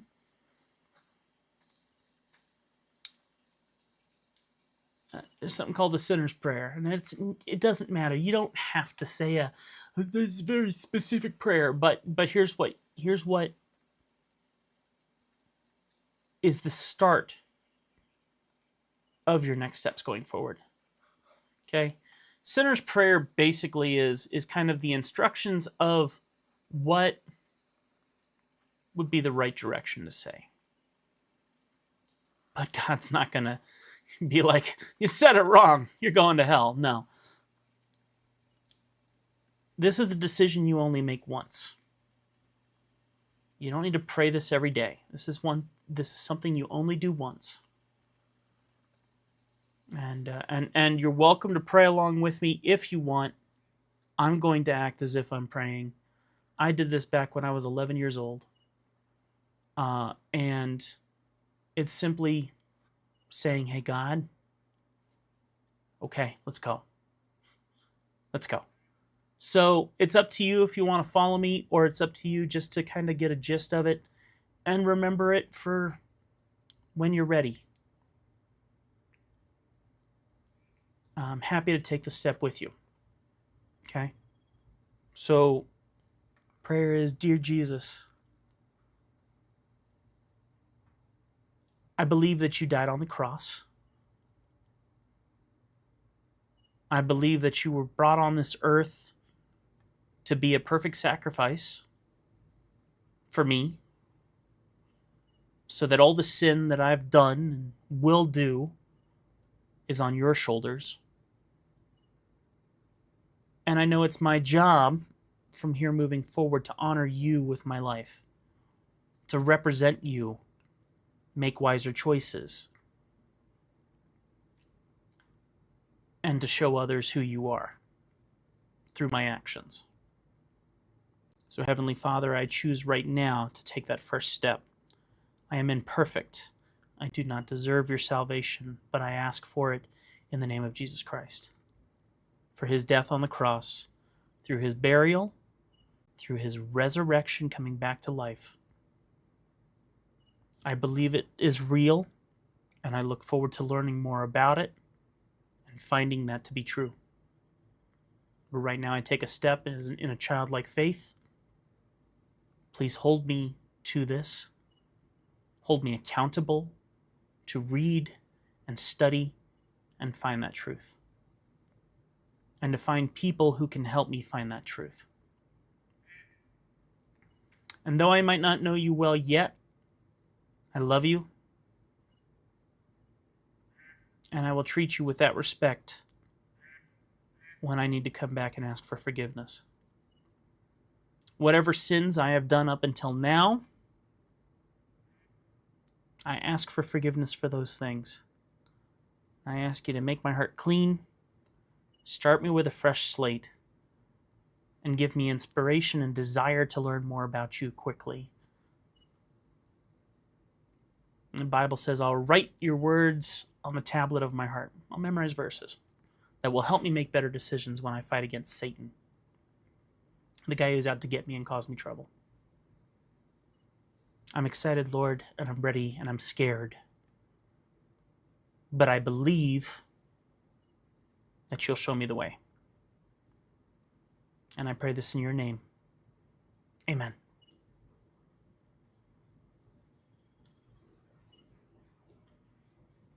If that's something you did now, or that's something you will do, that is not something you need to do again. Your choice starts now, and now you move forward. And when you make mistakes, you pray about it. I'm sorry, God, I messed up again. You ask for forgiveness from God like you ask forgiveness from your grandma. And you take it seriously, and you fight to better yourself. You fight to do better on the things that are selfish and sinful. When you're stressed, when you're anxious, when you don't know where to turn next, pray about it. Your hands are in God's hands. It's his choice to do with you what he will. It's his choice. I say this all the time, God, if you want me to die today, if that is your will for me, go ahead and do it. God, if I'm supposed to work somewhere, please point me in that direction. I know I have to work for whatever I'm supposed to do, but please inspire me, show me what I'm supposed to do, lead the way, give me scripture, give me something, put someone in my life that gives me some truth that lets me know the direction I'm supposed to go. Trust in God. There's a really great verse that I love in the Bible, and it says, look at the birds of the air. They don't sow, they don't reap, they don't go get food, they don't even store their stuff away for the winter. They don't do any of that. And yet your heavenly Father takes care of them. How much more important are you than them? It's an amazing verse. It's one that Jesus said himself too. It's not one written by another author. It was said by Jesus. As you're reading through the New Testament, you will find that verse. I paraphrase because I want it to sound more as if it was said today. When crap is hitting the fan and you're in the middle of this, you can literally say, hey, God, I got nothing. It's all yours. What do I do? And you wait. And you look for an answer. And you move the direction that you think God would do. You remember the bracelets that you see everyone wearing? It said WWJD, what would Jesus do? It's that same idea.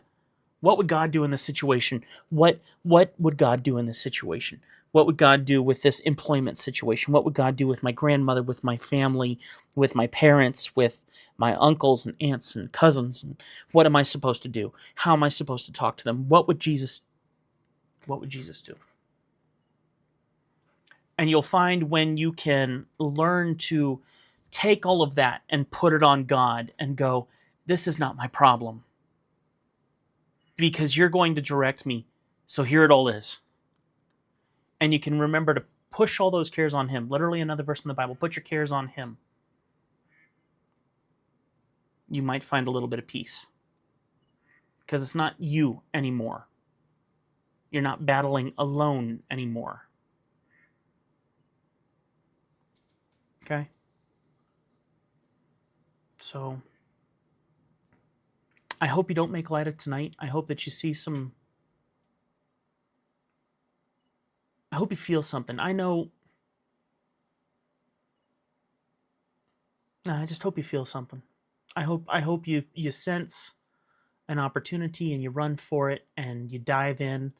And I hope that I get to talk with you again soon. And I get to see you grow and I get to see you improve in what you're doing. Uh, the Bible talks about a verse that says, out of the emotions of the heart, the mouth will speak. Basically, what you are ingrained in your daily life, what you talk about a lot, what you focus about a lot, is where your heart is really centered. So if you talk about girls a lot, you talk about guys a lot, you talk about relationships or struggles, or uh, um, you talk about your favorite video games or Dungeons and Dragons or whatever your inspirations are. If you talk about that a lot, that's where your heart is sitting and where your focus is. Okay, um, and I hope you and I grow together, because I'm not perfect either. I'm a terrible human being. All I can do is do my best every day. And I hope that we grow together and one day our conversation that we have, the majority, is about God. Because out of the emotions of the heart, the mouth will speak. So when you have filled yourself up with nothing but God, and yeah, you're still enjoying your entertainment and stuff like that, and you're maybe trying to make some better choices on what entertainment you're taking in, things like that, ways to better yourself, ways to be that good testimony and make wiser choices. When you overflow yourself with the Word of God and you believe it and you're taking it all in, the only thing you can do is go to the people that you love and talk about that. That's a long way down the road, and I'm 38 years old, and I've been a Christian since I was 11, and I am still nowhere near that. But it's a goal we should be fighting for, and it's a goal that we shouldn't be like, why am I not there yet? It's more of, when it happens, it happens. If it happens, it happens. If not, let's just keep going and do our best. The beautiful thing is we're so imperfect, who cares? We're so imperfect, we just need to keep trying. Only God is the one who's going to hold us accountable for that, and He's forgiving. Praise God. Otherwise, we're going to hell. So, I hope I get to talk with you again soon. I hope you're excited. I hope that you bring me answers that I won't know how to answer for you. Um, I hope that will force me to do more biblical research to find those answers for you. I hope this is a change for you. I hope this redirects you in a way that you'll never imagine. I hope that one day you'll come back to me and the future that you find was never what you anticipated, but it's the one you always dreamed of that you didn't know you wanted. I really hope that for you. I hope that for anyone who steps into this room. Because guess what? Real men talk. Without these conversations, things don't change. The world doesn't change. The world's a mess. Politics are a mess. We hate each other. There's no respect. There's no trust in each other. There's nothing. But one of the most important rules in the Bible that's actually very difficult to do, the Bible says to love one another. Love your enemy. Love your neighbor as yourself. Love one another. So if we all loved each other evenly and tried to take care of each other evenly, the world would not be the crap show that it is right now. It's a mess. It's destructive, it's terrible, and it's going down the tubes. The only way we can fix that is when real men talk.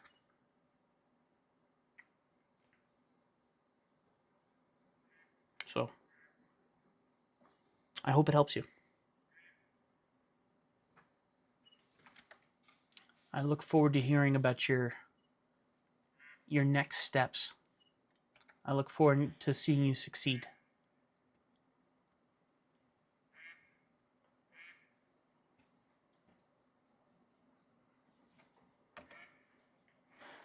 What time is it? Oh my, it's 2:30. Why am I not tired?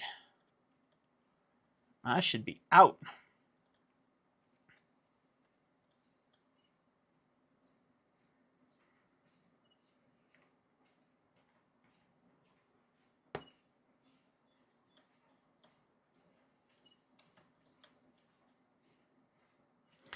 In any case, XD, I am very proud of you. That's a lot of God talk. It gets old very quickly, and it takes a mature person to care and to be attentive to it, or to decide to take it in and process it. It's not something everyone does. Very few people do. So, for you to stick around, allow me to talk as long as I did, and attempt to glean something from all that, that's impressive and deserves my respect, and you have it. Um, so um, I've decided that I won't only read the Bible. I want to write a chapter of the Bible every time I decide to read it, so I can truly absorb everything. I understand that feeling. It's a lot of work, and I've done it too. And yeah, what I really like to do, I'm ADHD, so I can't take things in like that. I'm no good at that. Sometimes I just need to do it a verse at a time. Sometimes I need to do it what's called a chapter at a time. And like you said, a chapter. And chapters can be a little easier to take in. Certain chapters are much bigger and much more challenging than others. But when you find a verse that you really, really like, the one that hits you, and you know that it's one that would really help you get through a bad day or something, what I really like to do is I'll take an index card, and I will write out the first letter of each word, and then what I'll be able to do is I'll pick up that index card every day and try to solve the puzzle of what I had written there, and that helps me kind of memorize it. So, in time, you might be surprised how much you accidentally memorize because of that kind of stuff. So, I'm trying to remember like one in particular. So, Hebrews 12 says, "Since we're surrounded by such a great cloud of witnesses, let us throw off everything that hinders and the sin that so easily entangles, and let us run with perseverance the race that is marked out for us. Let us turn our eyes towards Jesus, the author and perfecter of our faith, for who the joy, this has always been an interesting choice of words. It's written in an English that can be more difficult to understand. For who the joy given him endured the cross, scorning its shame, and now sits at the right hand, and sat at the right hand of the throne of God." So when he died, he went back into heaven, sat next to God. Let us turn our eyes towards Jesus, the author and perfecter of our faith, for who the joy given him endured the cross, scorning its shame, now sit at the right hand of the throne of God. Let us watch him who endured such oppression, so that we will not lose track or lose faith. And yeah, you can take in a lot of that stuff and memorize a lot of that. And yeah, it's pretty cool. That's really smart. I found an old binder with some notebook paper, so I'll write in that until I have the Bible written on my own writing. Oh, good heavens. That is a long-term, very long-term goal that I will be impressed and incredibly proud of you for achieving. I've been a Christian now since I was 11 and a pastor, but I'll be frank, I still haven't read through the whole Bible myself. Now, I know the main principles. I know the main things that are the main focus of our faith. A lot of the Bible also talks about, different stories of the Bible that of people in the Bible. I mean, it covers a lot of histories that aren't things you need to know to understand the Bible and its full picture. And some of it is incredibly boring. But if you like history and you want to see the depth and breadth of history and you want to see the connections of all this different stuff, then yeah, you got a very cool adventure ahead of you should you choose to go that way. And I believe in you. Do it to the best of your ability. Take it as far as you can. But don't put yourself down if you fail.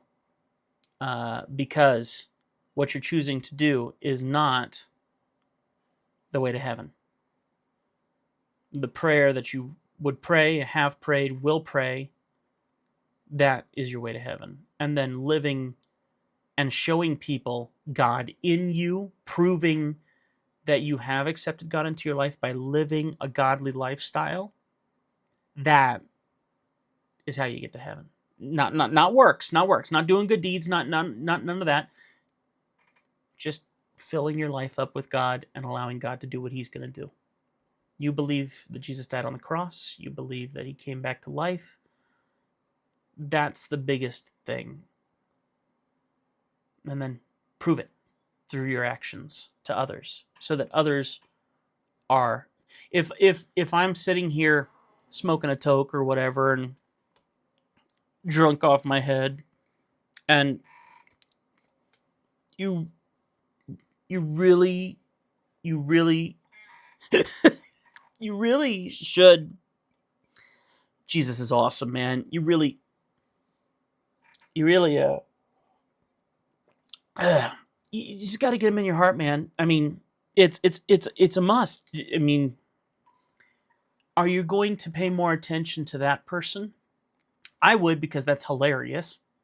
Or would you pay attention to the person who looks like they hold themselves well, looks like they represents God well, looks like they believe in what they're saying, looks like they have some knowledge and can be an instructor to help you take the next steps?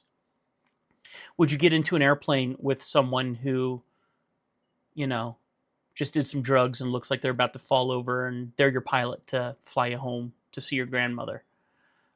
Or would you go to the guy that's dressed in a uniform, looking proper? He's got his badge on that says, I'm a pilot, and you can tell that he's been trained and is professionally done.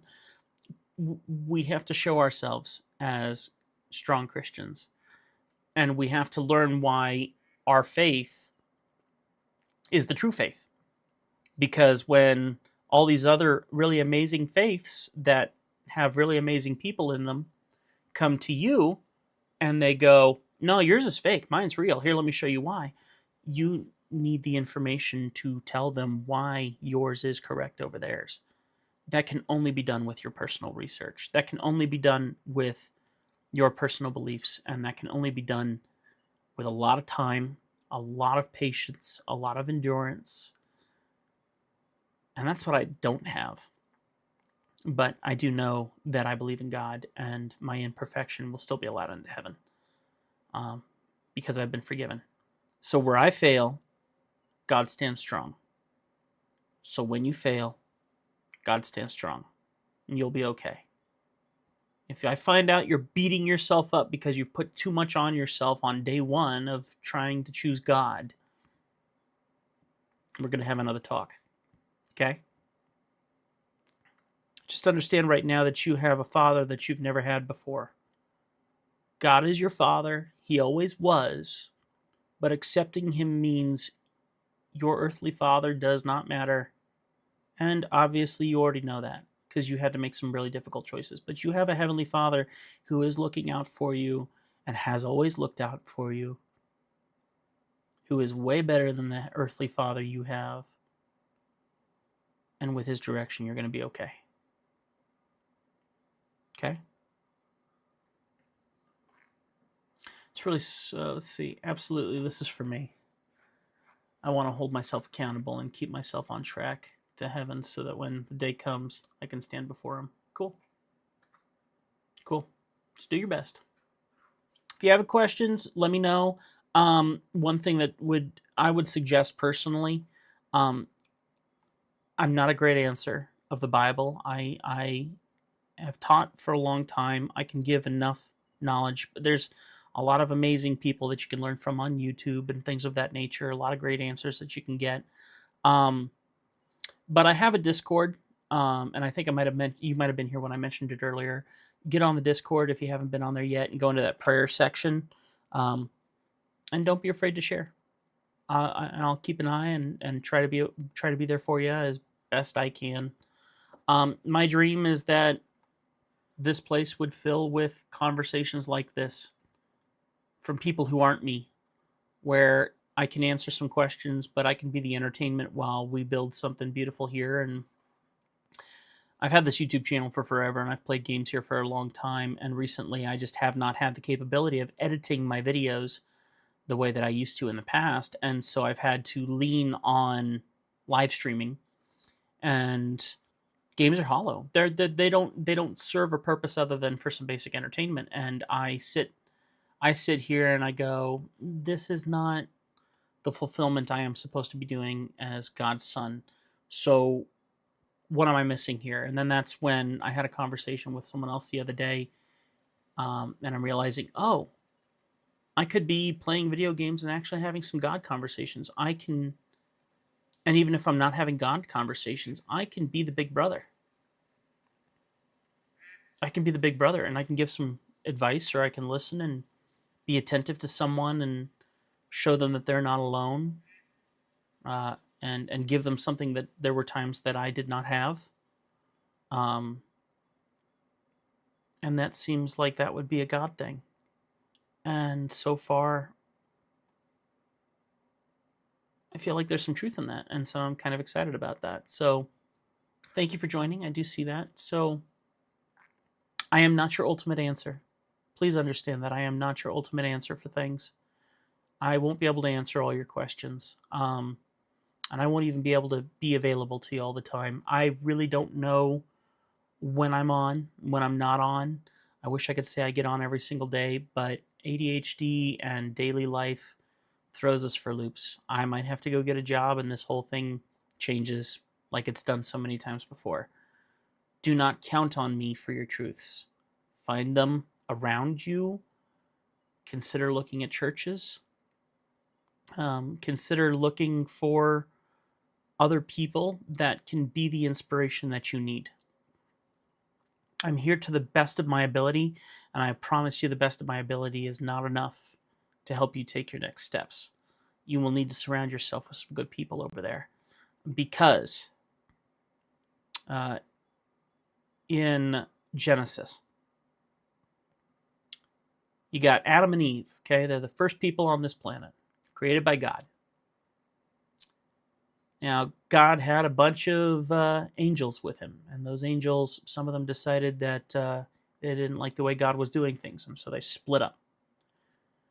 The angels that split up from his group became demons, and one of those demons used to be one of the main guys in charge. Okay, and his name's Satan.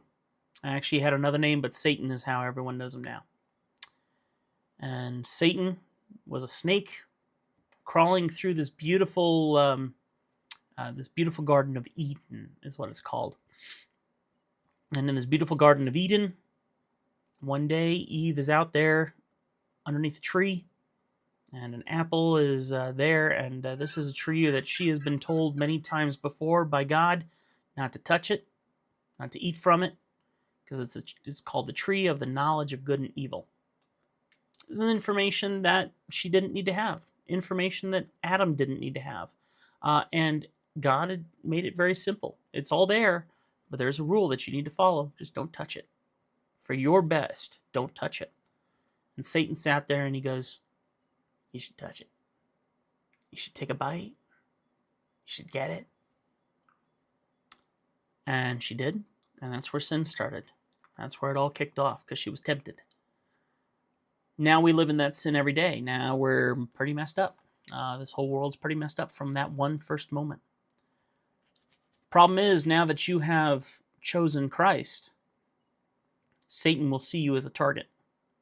And that's why you're going to feel more guilt when you sin. You're going to feel more weight when you do something stupid.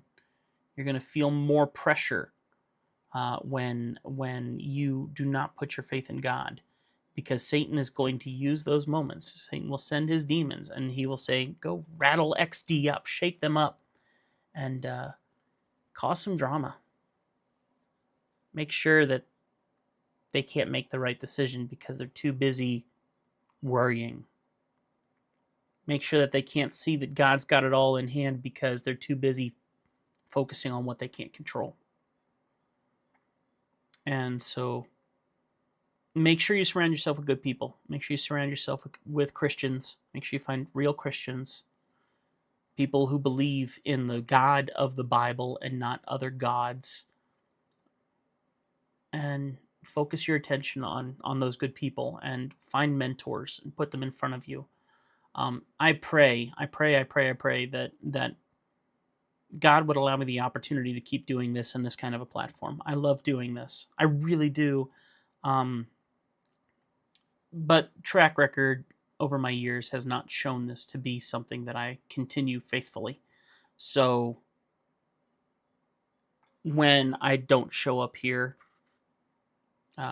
understand that is how God has had me up till this point, and make sure that you go and find someone who can answer your questions when I can't be here. And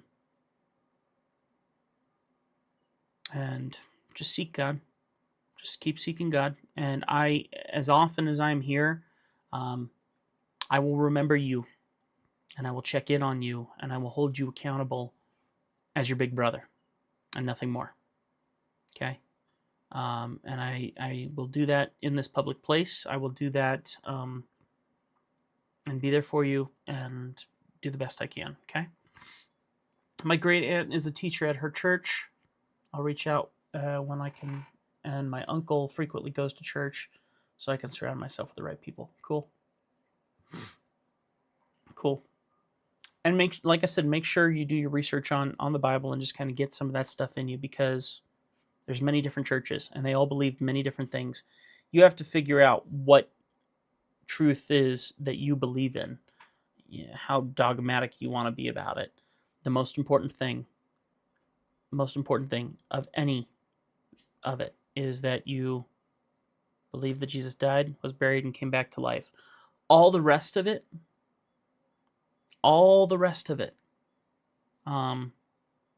really is very much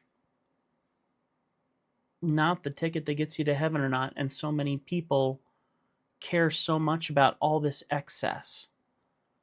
And yes, it's important to align your faith and understand what your faith is. And I think the more you learn God and understand God, the more you would desire to connect the dots. But a lot of people are like, no, this is really serious. You must know this to be a good Christian. And that's not what God asks you. God just asks you to come as you are, do better, and believe in Him. Allow inspiration to connect the other dots for you on those other things. And there's many churches will be like, if you don't believe this, this, and this, and this, you don't belong here. And so you have to work out those. You have to work out those directions and figure those things out, and figure out what churches are best for you, which ones believe in the God of the Bible, which ones don't, and decide from there. So, okay. But yeah, proud of you, and I'm looking forward to hearing more about how that goes for you, and I'll be there for you as best I can. Okay. I do need to go. Unfortunately, it is late, so it is bedtime. But we'll catch up again one day, and we'll play some more of this game. I've been playing Minecraft, this game, and also Supermarket Simulator, and having a lot of fun doing all that sort of stuff. So I'll pop back in here, and we'll hang out another day and try to keep going with this. Okay. So God bless you, and I am absolutely going to be praying for you tonight. Like I said, if you did pray that, awesome. Now live it. If you haven't yet, do it before you go to bed tonight. take that seriously and yeah, start and go. So, all right. So I'll say my official goodbye now, and I will look forward to seeing you in the near future. Okay. And I'll see you over on the Discord. So, in my game here, system, exit the desktop. There we go.